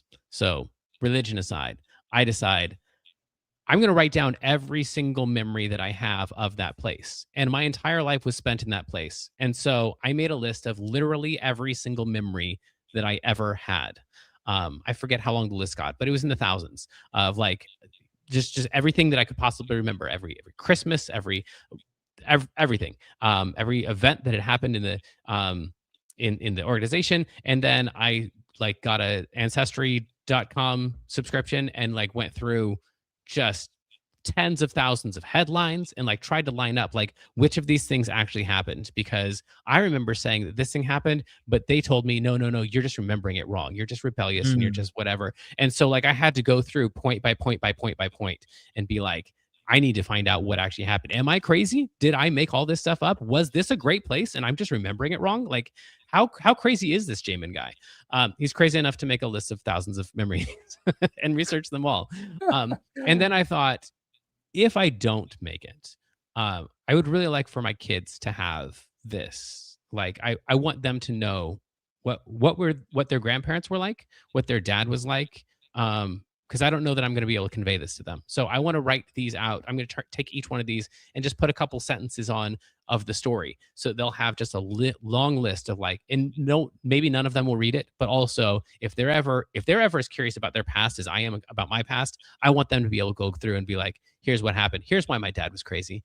And so I started writing it out, and as I started writing it out, some of them became very large stories, and I realized they were stories of oftentimes that I had hurt other people, things that I had participated in the organization, where we had spread rumors about people and stuff. And I thought, those people are still out there, and those people deserve to have someone say to them, you're not crazy, you didn't remember this wrong. Because in the same way they told me I was crazy and that I was remembering things wrong, we had told them that they were crazy and they remembered things wrong. So I thought a lot of these stories really need to go out to the victims of these people, just so that they can have the validation, because that they would spend decades just like crazy, just feeling like, I don't know what actually happened in that place. Like they told me I was lying, and I don't know if I remember or not. So they need to have Jamin come out and say, you weren't crazy. This thing happened, and it happened exactly the way that you remember, or at least this is the way Jamin remembers it, and it probably lines up with the Mhm. way that you remembered it too. So then I started publishing that on a private blog that was almostaCult.com.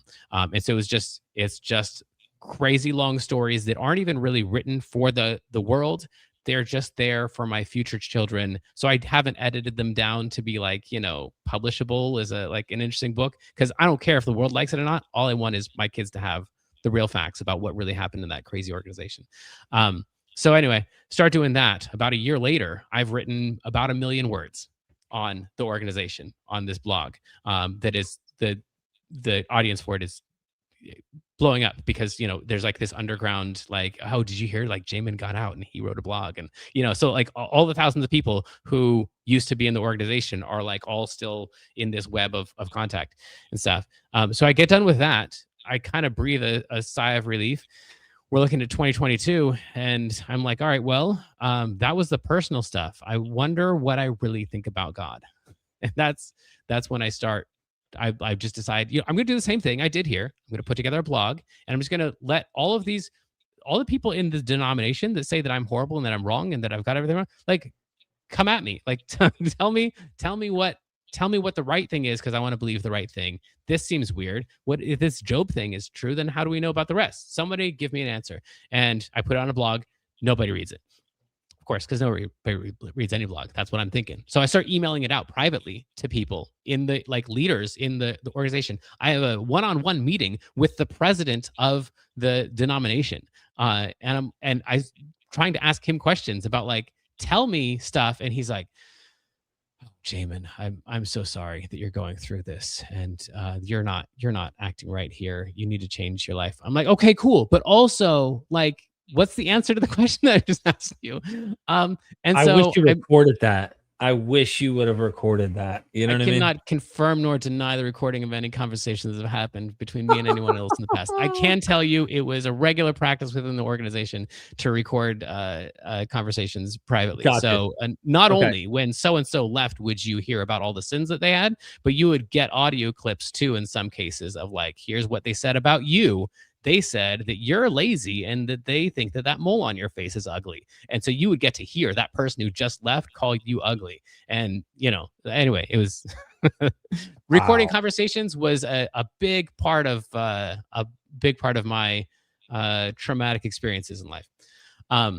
Anyway, so then we're back to this thing. So I'm emailing people that I know are smarter than me theologically and getting back basically the same responses all the time. Like, if you didn't want to follow your sin, you wouldn't have these questions. You got to have more faith. I'm like, cool, I got the faith. I believe it 100%. Just tell me how it's also true.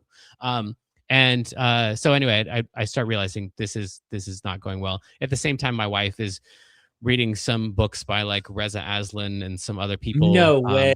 Yeah. I'm Right. literally going back through Reza Aslan's book on Zealot right now Yeah. as we speak. So that's interesting. Yeah.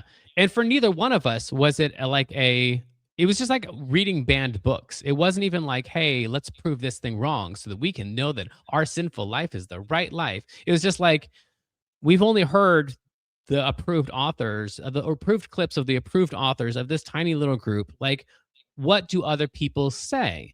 And that's a really dangerous question, as it turns out. And so the list starts getting longer and longer instead of shorter and shorter. And I start realizing, oh, crap. Like, there's a bunch of this that's just made up.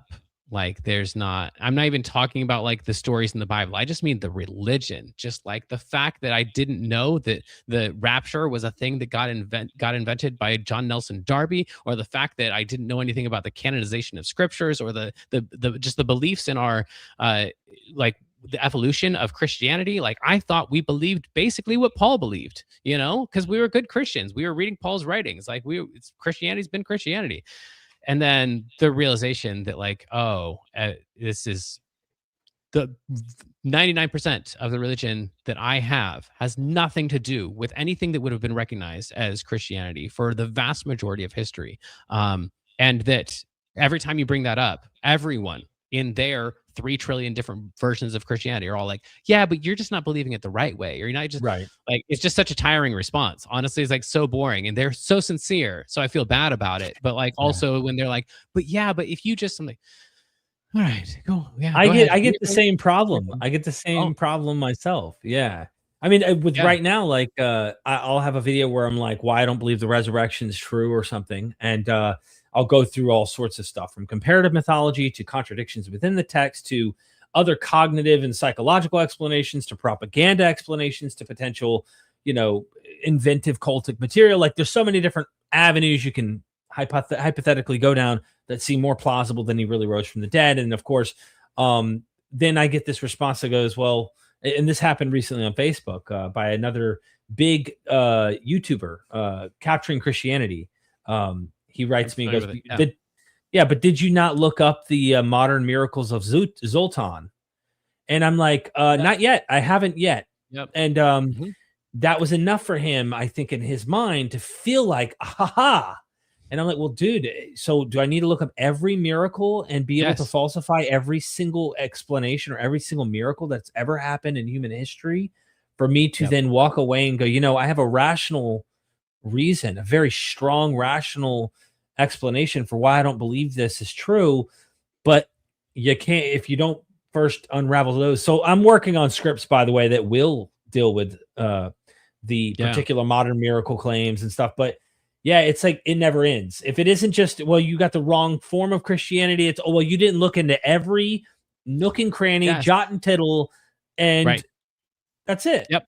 Yeah. Well, and if you get a broad enough audience on this, because one of my first avenues was Reddit. Like, there's lots of people there. Like, I want to go on like True Christianity or something where I know it's real Christians, and I just want to ask them, like, what about the claims of miracles? And then the responses that you get back are like, well, obviously, like the ascension of Mary, there's proof of it here. Haven't you ever looked into this? I'm like, not Catholics. I want real Christians. Like, like, give me like real, because every single religion is saying the exact same thing. And so you ask, like, what's the proof of Christianity? And then you get back, the Mormons with their stuff. I'm like, but look at this proof over here. This proves that Christianity is true. I'm like, not you. I'm not talking to the Mormons.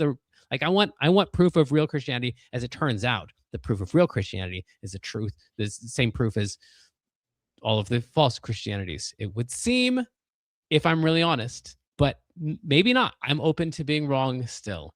I'm thinking about your book when you say that. If I'm really honest.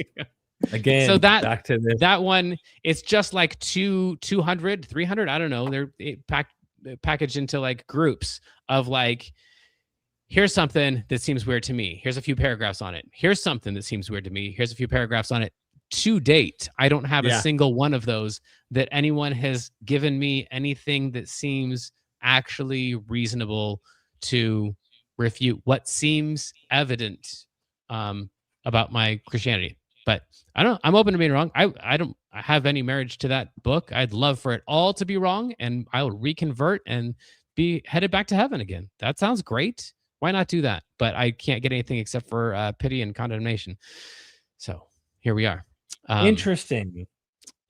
Oh So no! Did I lose you again? Did you? Son of a nutcracker! Nope, I can't hear you at all. I'll see you in a second. I don't know. Something's going on. Okay. That's funny. Well, everybody hit the like button right now. Please hit the like button. I hope you will do that. Let's keep this thing growing. Let's keep this thing going. I hope more and more people, are going to check out Jamin. Jamin's kicking butt here. Jamin, you can hear me now, huh? This is weird. So I don't know. So you have questions. You're going down the path of critical scholarship, or at least you're seeing what critical scholars are saying. You're hearing different voices, different things. And would you say you're not a Christian today? No, I would say that I am a Christian, but just because my definition of Christianity has evolved so greatly. So my complaint is, I can't get any Christian to tell me what it means to be a Christian. Like what are the actual requirements? Yeah, I can't find it in Scripture. Some of them say you have to be baptized in order to be saved. Some of them say you have to sell everything that you have, and maybe that's just hyperbole. But like, give me like any Christian, and you could do this right now. Just email me and let me know. What do you have to? What are the requirements? How do you know for sure that you're saved, that you are a Christian? And then by most of those definitions, I am that. I have confessed Jesus is my Lord. I have been baptized. I spent my life in ministry. I not only gave everything that I had to the poor, but everything that I lived for was ministry. Like, I've done all of the Christian things. Right. And also I've got a great I read the Bible more now than I ever did before. I still pray. Like, I don't know what you want me to do. I'm not currently tithing to a church. But maybe that's the thing that's like keeping me out of heaven. But I can't get any Christian to tell me what it actually means to be a Christian. So I don't know how they're going to disqualify me as one. And also, I get the sense that, like, for example, if I currently moved to Brazil, and I was like, I'm going to be a Brazilian, right? I think that everyone in my community would know me as the American. And I'm like, no. Like, I'm a Brazilian citizen now. Like, I'm one of you. And they'd be like, okay, that's cool. But like, I even know I've got friends who are Russian, and they were born in America. They're as American as I am, except their whole life is Russian. Like, they're Russian, and we know, like, I've got this Russian friend, and like they have nothing to do with Russia. They don't know anything about Russia. I probably know more about Russia than they do, but I still know them as my Russian friend. They're still a Russian, and I feel that way everywhere I go in my life. Like, that's cool that, like, you think that I'm not part of the club, but also everywhere that I go, I've still got DC Talk on my playlist. I'm still praying. Like, everyone knows me as the Christian. So like, I don't know by what definition I am not Christian, except for the fact that I don't think that Jesus rose from the dead, and I don't believe that the scriptures are inspired, and a bunch of theological stuff. But you don't agree with a bunch of theological stuff from other Christians too. So I don't know in what way I'm not a Christian. Also, I'm an atheist. Yeah. So you're like a cultural or well, you said you pray though. So that's a unique aspect of a ritual that you practice, which to me, it's kind of interesting. We've been talking about this in the past few deconversion stories. I have Britt Hartley, and then yesterday, HD Roberts. Yeah. And Britt talks about rituals and this and that. And it's like, when I think back about the times I prayed, first of all, I feel like the prayer was more about connecting with the people at the table that I was actually praying over the meal with, and just being kind of thankful in general. And then self-talk. So if I was praying by myself, it was like I'm like, hey, dude, you up there, you doing okay? Hey, I hope things get better. I want to be grateful and thankful for my kids. That kind of stuff's like self-talk. When you said you prayed, I'm thinking how you've renegotiated maybe what the receiving end of that prayer is. And maybe it's just like into the ether of the universe. Maybe you're just like, well, I say it and I'm used to it and this is habit. But I'm sure it shocks a lot of my audience members to hear you say, I'm a Christian, and then turn around and say, but I don't fit the confines of your box. And I had this Muslim friend of mine actually reach out to me when I said, hey, I don't think some of the founding fathers were Christians. And when you read them, like they're actually antagonistic in many cases to the Christian lore, to the Christian message, to the gospels, all sorts of stuff. And they're like, but if they identify as Christian and they say, hey, yeah, I consider myself a Christian, what do you do with that, right? Who are you to say that person isn't what they want to say they are, even though they aren't believing in the creeds? They don't believe in the message that Paul might have wrote down. Anyway, I just think it's interesting that you still hold to that. I imagine I'm culturally Christian in many respects, but I don't call myself one. You see what I'm saying? Right. So we just have a different way of, I mean, approaching. In my Russian friend, like if they introduce themselves as Russian, which they identify themselves as Russian, even though they have nothing to do with Russia. But like they're, by the way, is there an echo right now? You're getting one? No. Okay. I feel like I am. So like they would identify themselves that way, even though they're not that, obviously. And so I guess I've redefined, like I said, Christianity to such an extent, which I know a lot of Christians think that's a sin, but like you're defining your Christianity too. So it doesn't mean the same thing to me. We're not actually following the guy in the book, and the book was not written by anyone who had met the guy.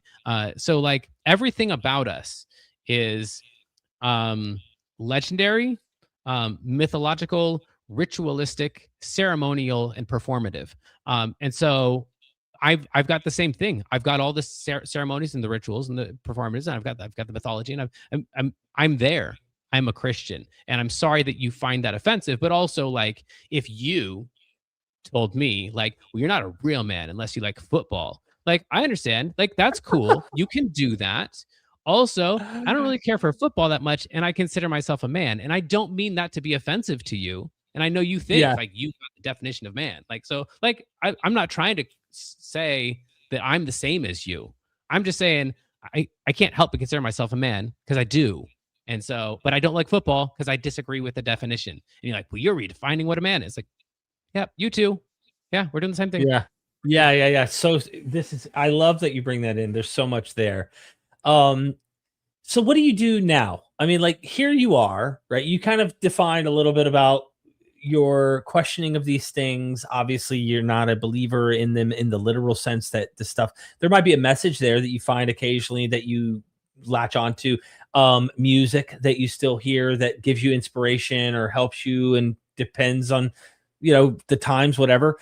There's still songs I hear where I'm like, that's a good song, and some of it I'm like, nah, I'm good. Like just, but what do you do today? Like, what is your goal today? I mean, you were going to raise your kids as Christians. I have 3 kids. I didn't quite want to be as rebellious as you. I told her when we got together, we were going to have 8, because I wanted this big family and I was going to be, nah, dude. We had 5, 2 miscarriages in between, some of them, but I was going to like raise my children as godly children. I raised them in the church. And one of my kids is still a believer in something. Like, he's not like devout or anything extreme. I think he's very normal. Yeah. Like, not like me and not maybe like you. I don't know. But what do you do with your kids these days? How do you go about raising them? And how is your life now that you're outside of that weirdness that you were in your whole life? Yeah. So then this part, if any Christian is still watching and they didn't turn this off already, you probably don't want to hear this part because it's not believable. This sounds like a lie to every Christian, but my life is so much more fulfilling, full of sacred moments, and so much more purposeful. And I would probably put a caveat to that one. But it's so much more enriching. Like everything that we were aiming for inside of Christianity the real version of it exists outside of Christianity. For me, that's been my experience. I was aiming for less sin in my life, and I currently do less sin, what I would have called sin, even though I don't think it exists, than I would have done before. The thing you're talking about, like praying with people, like before, when I prayed with people, there was a annoyingly high percentage that I could feel of that prayer that was performative. Like I want to pray. I'm gotta use the form of the kind of prayers that we do around here. I want these people to know that I'm a real prayer, that I pray the right way. And so like there's like some of it is like you're addressing God, but you're really addressing the people in the room. And Yeah. now I don't have any of that. So like all of the stuff that like Jesus says about the phylacteries and about the people who pray out on the, you're supposed to just like, it's just still supposed to be focused on you and God, the divine, or whatever you want to call it, whatever. Like all that stuff that I was aiming for as a Christian, I get now. Like it's a part of my life, just unintentionally, just because I don't care to perform for any of these people. Like, what's the worst case scenario? They're gonna think I'm an atheist. Like, I'm an atheist. That's right. Like I don't pray perhaps the way that you want me to. And so it's just everything that I was hoping for in Christianity, except for eternal life, is now more than I could have gotten ever before. Wow. And the eternal life thing is different too, because it always, another one of these things, like put it in the bin with Job. Doesn't it seem weird that after a million years of singing holy, holy, holy and not doing anything else, no one is getting bored? Like, doesn't that seem weird?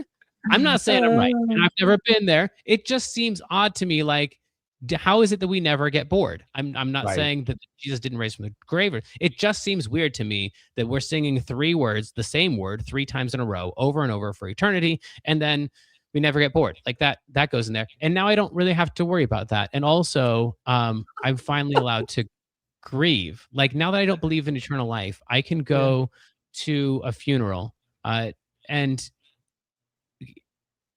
remember my friend, and then invite this friend to be a part of me for the rest of my life and thank him for being who he was in my life.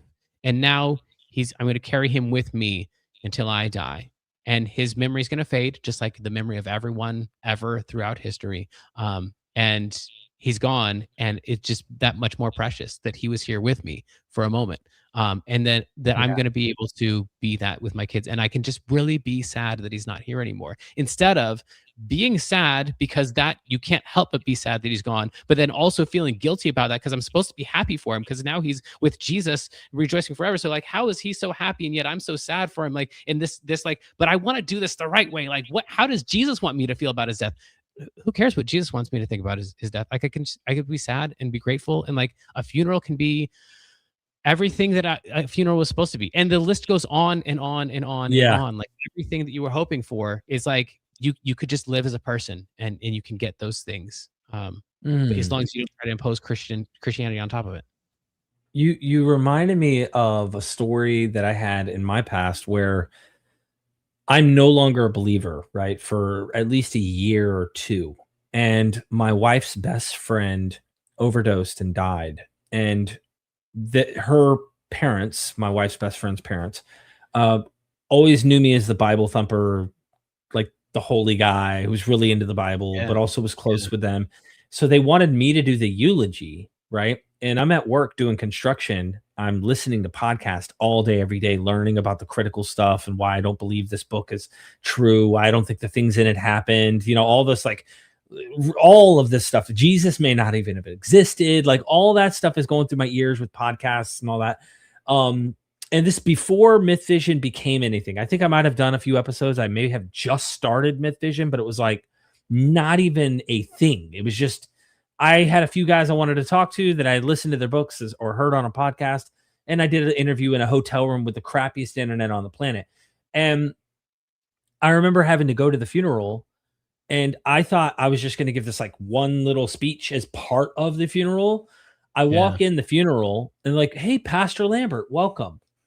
Dude, Oh, listen, this is a no. whole story, bro. Like I Oh. I had to be Pastor Lambert of an entire funeral service as an atheist. No. Okay. Yeah. So Now, then mind you, I didn't have like the way you're negotiating with this in your mind. I didn't have this. It was like, yeah. I do not Mhm. believe this stuff, right? I'm not Uh-huh. praying. I'm having conversations in my head, but it's no longer called prayer for me, right? It's Yeah, like, sure. and now I'm having to like, I go in there. They have the pastor go to the back. The inner families there waiting. There's like 100 people, bro. And so I Yeah. could talk, and there might be thousands of people. There's been times where I've had like 1,700 people watching live. Just few really radical moments in history on this channel where we had a lot of people watching. I don't bat an eye. I'm not nervous. Nothing. You put me in front of 100 people where all eyes are on me. There's something that changes. Okay, for me. Yeah. And then add to that we're dealing with like this close family friend died. The mom is drunk, intoxicated, crying, begging for God to bring her back to life in the front row. And the dad is there. There's like people I know from the past, people I don't know. I'm there walking into the back, and I'm having to put on a performative prayer and try to remember how to do Yes. that performance. Uh-huh. And I'm holding their hands, and I'm like, and they're like, go ahead, Pastor Lambert, lead us in prayer. Bro, I cannot even tell you.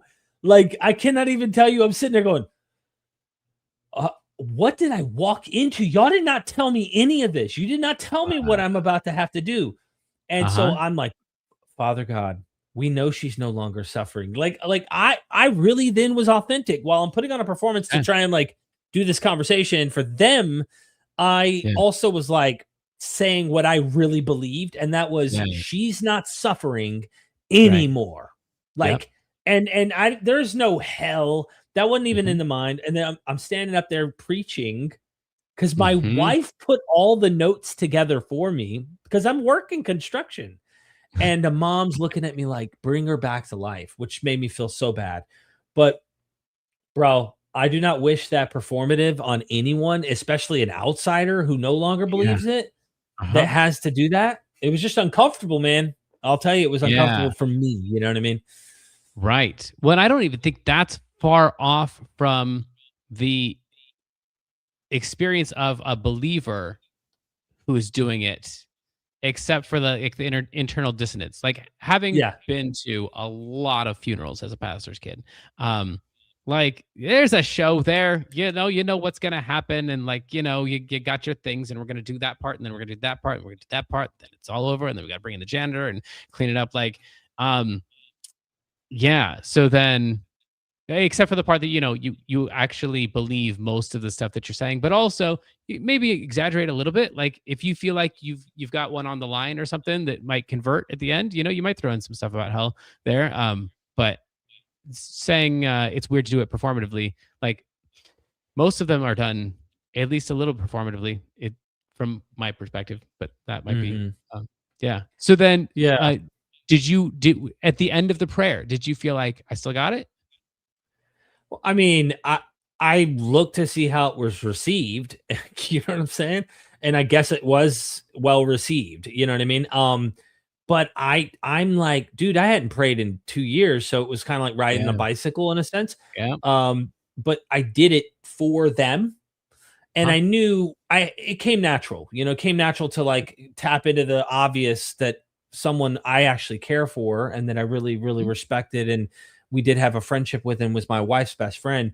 That those parts are what helped me wing it, I think. But then Yeah. when my wife gave me notes about Bible, and I'm like trying to read it in a way that wasn't like, all right, we're about to dissect this shit, Right. to like I'm actually giving you words that are supposed to give you like the truth and like help you be comforted in this.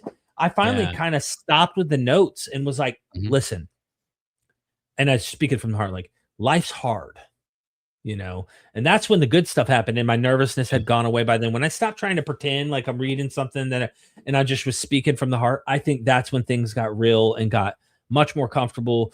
And they all liked that. You could tell better Okay. because I'm like, Yeah. she's not suffering. They needed Yeah. someone with confidence, a pastor, to Yeah. stand behind a pulpit and give with confidence she's not suffering. Now, anyone with a theological fundamentalist background would go, well, she was active in sin. She was overdosed on drugs. She was living a life of sin and evil. Therefore, she's probably being punished right now. And they're imagining that in their head. No, hell no. I just went, she is not suffering anymore. She is at peace. She is resting now.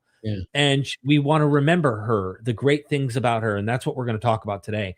And just, I remember how feisty she could be. And I remember, and that's where like I totally dropped the shtick and became Joel Osteen for a moment. And was like, positive and like, you know what I'm saying? Anyway, that's interesting. Yeah. That's so I've got situations, obviously not, I'm not called Pastor Jamin anymore, but situations where like I'll be with my Christian friends and they'll ask me like pray for the meal or whatever. And I don't know if they regret it because I don't pray like I used to, but I'll still address God. I have a hard time so a big part of my recovery was gratitude practices and just thinking about the things that could be different. In fact, I still wake up every morning and try to do the whole stoic practice of like imagining the worst case scenario. Like I'm not in bed. I'm actually, wake up on the street and I've lost my wife and my kids and, and then try to get all of those, reimagine getting all those things back. So this gratitude practice of like, what right now, if it went wrong, would make everything else not matter at all. When my kids goes in the hospital right now, like nothing else matters. So whatever's going on right now, like I've got to be grateful for that. But then I have, and it might just be because of my religious past, but it feels human to like grateful to who, like grateful to what, like, and there are some atheists that are like, no, grateful. Like, what do you mean? This is all chance. Just there's no gratitude. But I can't. I don't feel like I can currently live without gratitude, and I don't know who I'm aiming that at. So like, I'm cool with just like the mystery. The mystery. Sure. Why not the mystery of just experience and the unknown about what we don't know, and just imagine? Because I get what you're saying. Like, if we overthink it, what is there to be thankful to? And I think they're right in some way of just saying, just be thankful that that's not you. You could tell yourself that narrative. You've probably, like me, have had God in your brain so long, or it needs to be to something.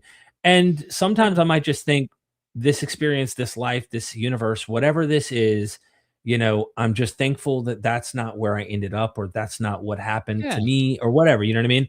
But I think you need to have a practice of gratitude if you're going to really prevent yourself from those like situations when they do get bad. It kind of prepares you in a sense where you kind of like are letting your mind be prepared for things that can happen, outcomes that may not be foreseen, but also having a positive life, Right. But I don't know. Well, I mean, I was gonna say too, like I'm fine with the personification of it because I think that's what we do as humans. We like to anthropomorphize things. And so like when I look out at nature, like I think that's beautiful and I don't believe in a mother nature. But if I was with a group of people who are like, no, but mother nature, she's real.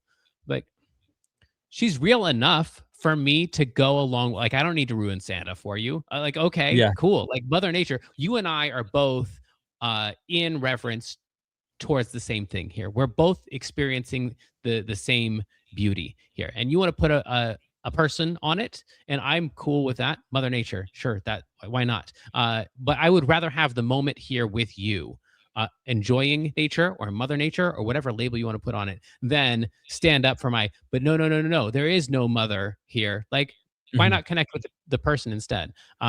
So that's kind of how I feel like when I'm praying. I'm truly grateful for this food. Like I could be somewhere else and not sitting in front of my friend. And I'm really grateful to be here in this moment. I'm going to take a moment to appreciate that. And you want to put the label God on it. Why not? Thank you, God, for this food. I don't feel less atheist when saying thank you, God. No, for this food.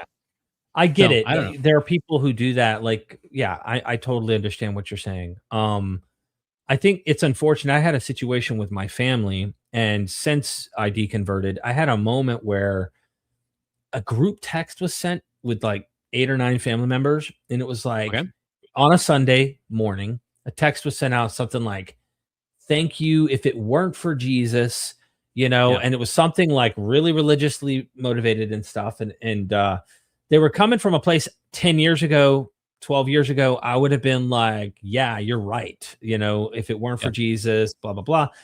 And I wanted to voice for some reason that morning. I wanted to say, well, some of us don't think Jesus is as good as you guys think he is. Some of us don't Yeah. think he is that. And I kind of like rebelled in a sense, but pointed out like, hey, I don't agree on this. Yeah. And then it became kind of a family talk, right?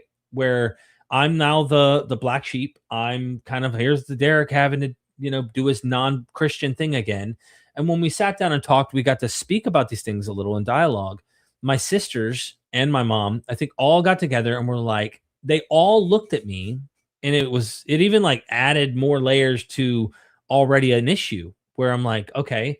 And they're all like, dude, you're just going through a phase, is pretty much what they said. And you're going to come back. You're going to come back to the truth. Like, Sure. you don't know, you're wrong. And I thought, in my mind, I felt disrespected because I'm like, Yeah. how I kind of pointed out, I'm like, look, hey, this is arrogant sounding, but it's like a fact. I've forgotten more about the Bible than you guys have ever even read about the Bible. I've learned more about this religion and its background and its history and its development and its evolution and the various things about it than you've ever learned about it when it comes to actually trying to know what the truth is about this. And you're telling me, that I'm, oh, it's just a phase. You're going to come back to what we know is true. And it's like, again, it's like, sure, I can play the game. I can go to Thanksgivings. We can have the prayer. My mom jokingly, when we went to one of the Thanksgivings, goes, all right, lead us off in the prayer, Derek. And she knew I wasn't praying anymore and stuff. Right. And I looked at her and I was embarrassed because I was taking it a bit, serious. And I also didn't want to disrespect some of the family Sure. members that are kind of not Yep. super close, but they really believe, and they would have been disrespected had I led the prayer because they knew I'm not a Christian, right? Based on Right. what you would call Christianity or what they would call Christianity and what, Right. how we've had that discussion.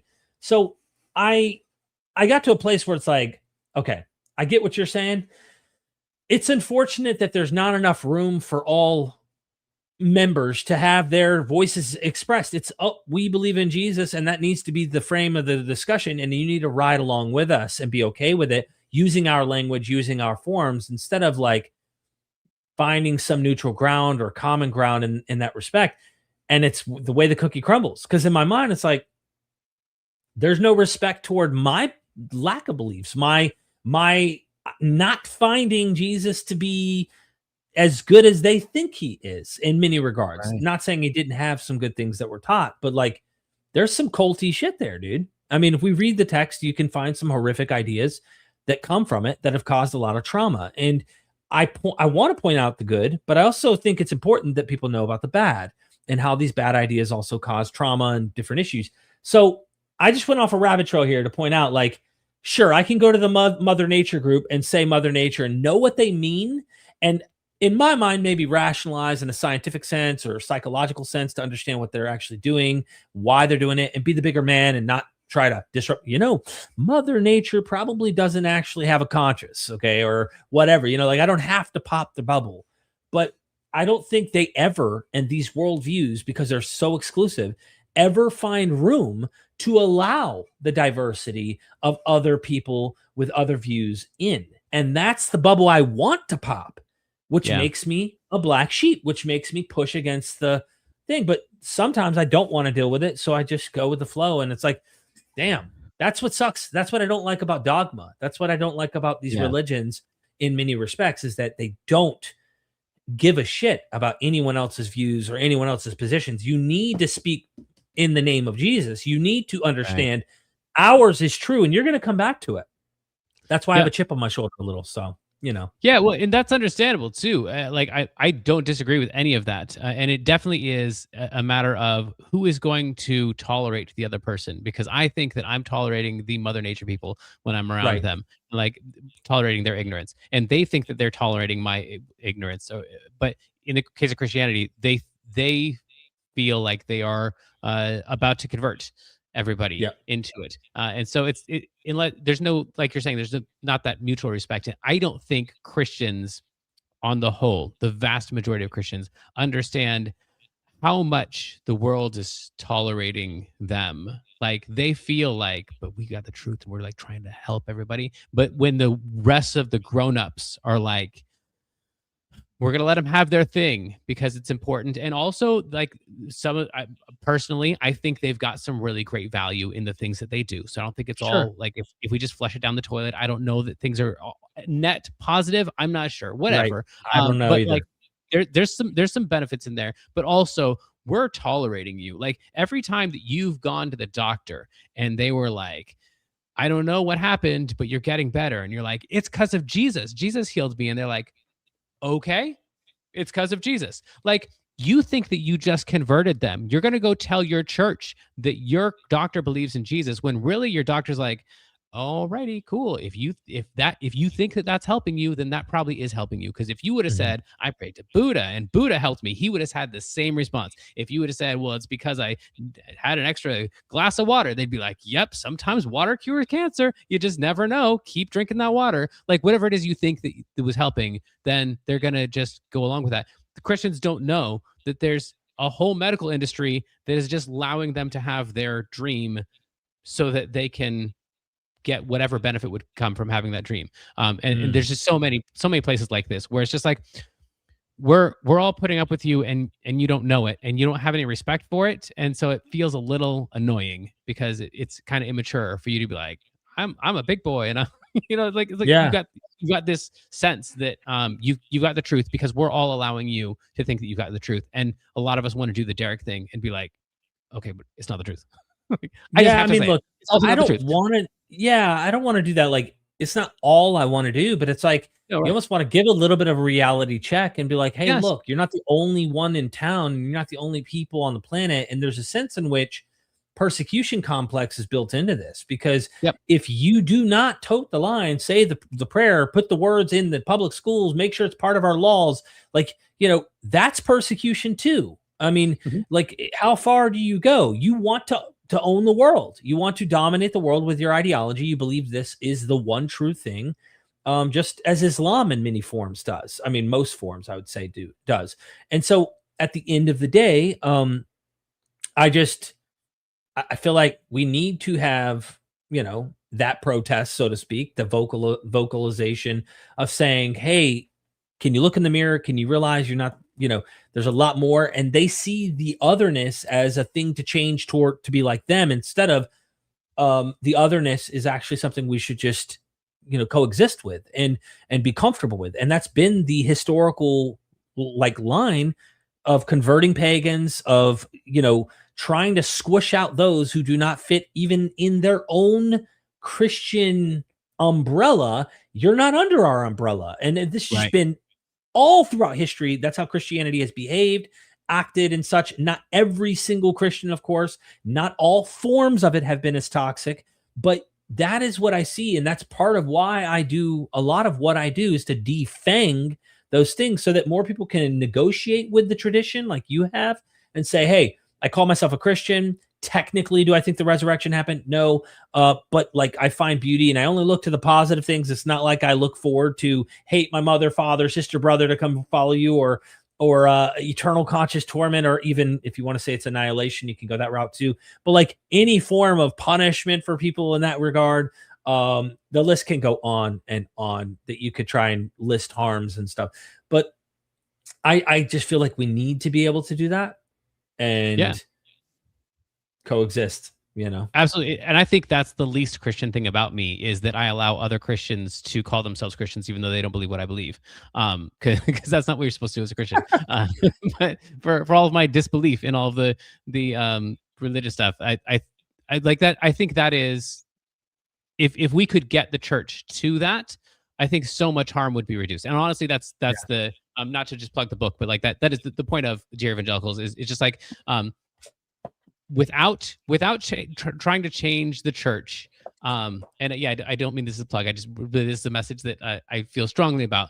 Like, I Plug. don't, No, I don't, I don't want to destroy the church. I just think the church could do so much better than they do. And one of the things would be, just keeping an open mind to stuff like that. Because honestly, if you were gay right? And that you have Yeah. the same thing at the dinner table of like, oh yeah, but that's a phase, and you're gonna get over it, and then you're gonna come back to us, and you're gonna be saved Yeah. again. Like, that's messed up, man. And and then forcing you to make the decision of like, do I tolerate you in this, or is this one of those times I'm supposed to stand up because this is like a a civil rights kind of a thing? Like, Interesting. to put you in that position is kind of messed up. And so I don't have anything against the person who's like, well, screw you, I'm gay, and like eh, setting their family straight. On the Yeah. other hand, like if someone wants to be like, these dorks, whatever, like let's get to the meal. I love these, they're my family, but they're just idiots. Like I that's cool too. Like I don't know that one is necessarily better than the other, and they've both got their place at different times.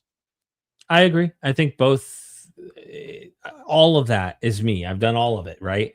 But again, your point, it's unfortunate that built into the belief systems, um, that what you are, it'd be like you couldn't bring your partner, let's say you said same-sex relationship, bring your partner to a dinner table without knowing that they're judging and knowing that's how you really make people feel like, damn, they have to conform to you. They have to become like you and believe like you and do what you say is okay in this regard in order to even be welcome to the table. Who are they really hurting here?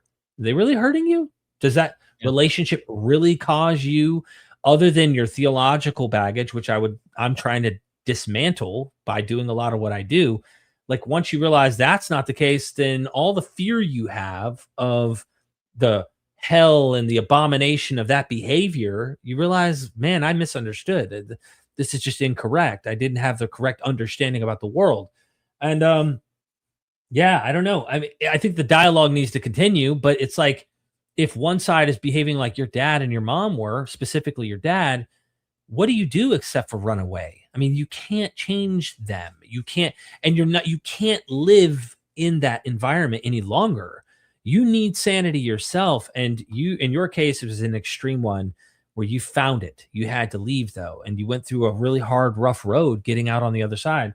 Some of us have different kinds of parents that believe bump heads, but love us more than they care about arguing about prayer or Jesus Yeah. or religion. And I appreciate that. You know what I mean? I'm thankful for that. I'm thankful after hearing your story. That's going to be one of my things to be grateful for, is that I didn't have that situation that you had. And I still have that relationship with my parents, you know? Yeah. Yeah, that's cool. Yeah, and I think we can all be that to each other. Because I've got several people on my list too that like I I didn't spin the wheel and wake up as them today. And while they don't see their situation necessarily as like the worst situation in the world, like I'm glad that I get to be me. And frankly, I'm glad that we all have our diverse experiences so we can learn and grow from each other. Because if there is a point, I think that has a lot to do with what we're doing here. Absolutely. Ladies and gentlemen, I can feel it in my spirit, if you will. Go to ifimreallyhonest.com. You can check him out and his contact section. Join, email address, whatnot. Join the team, possible, whatever you got going on there, Jamin. And you have the book, If I'm Really Honest, The Transparent Thought Life of a Reluctant Deconstructionist. Love the cover. Looks beautiful. And that's on Amazon, as well as your other book. And I don't see that here, but I do see it here. If it'll load. There it is. Dear Evangelicals, make sure you go get a copy of his books. Also, subscribe to his YouTube channel. He's got 639 or 36 subscribers. And I'm going to put that in the chat right now. I have it in the description if you're watching this later.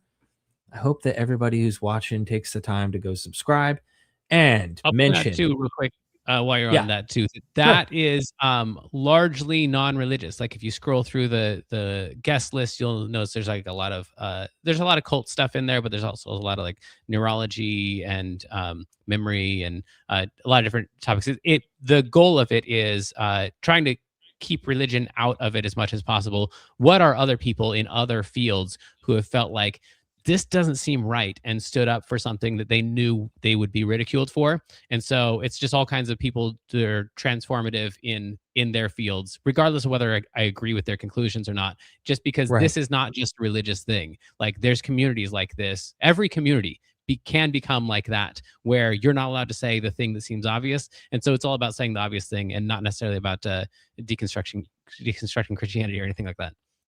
I see here Tim Mills, you got, Yeah. Chris over here. You got all sorts Yeah. of good stuff. Oh, did you interview her? Oh, you did interview Tovia. Holy Yeah. smokes. He's great. Okay. Yeah. He likes to pick that New Testament apart, doesn't he?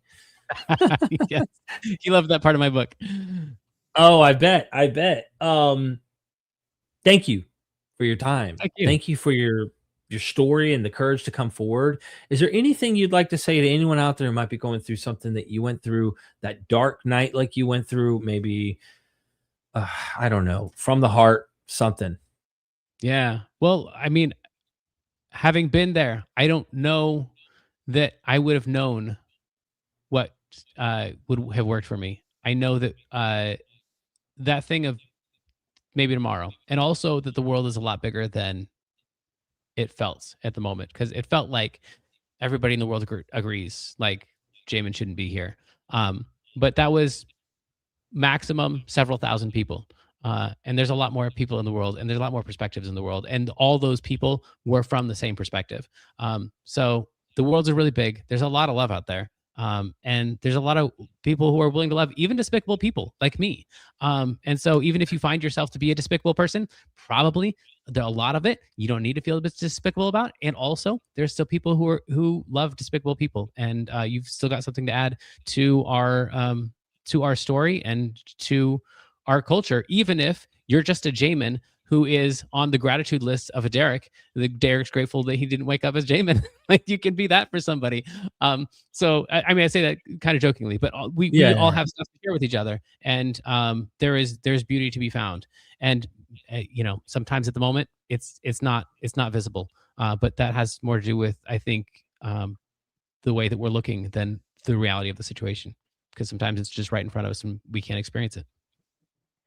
Absolutely, ladies and gentlemen. Show Jamin some love. Subscribe, get his books, let him know you came over from Myth Vision. And until next time, never forget, we are Myth Vision. Peace. Son, do you want to know what the truth is? After this, there's no turning back. You take the blue pill and you wake up in your bed and believe whatever you want to.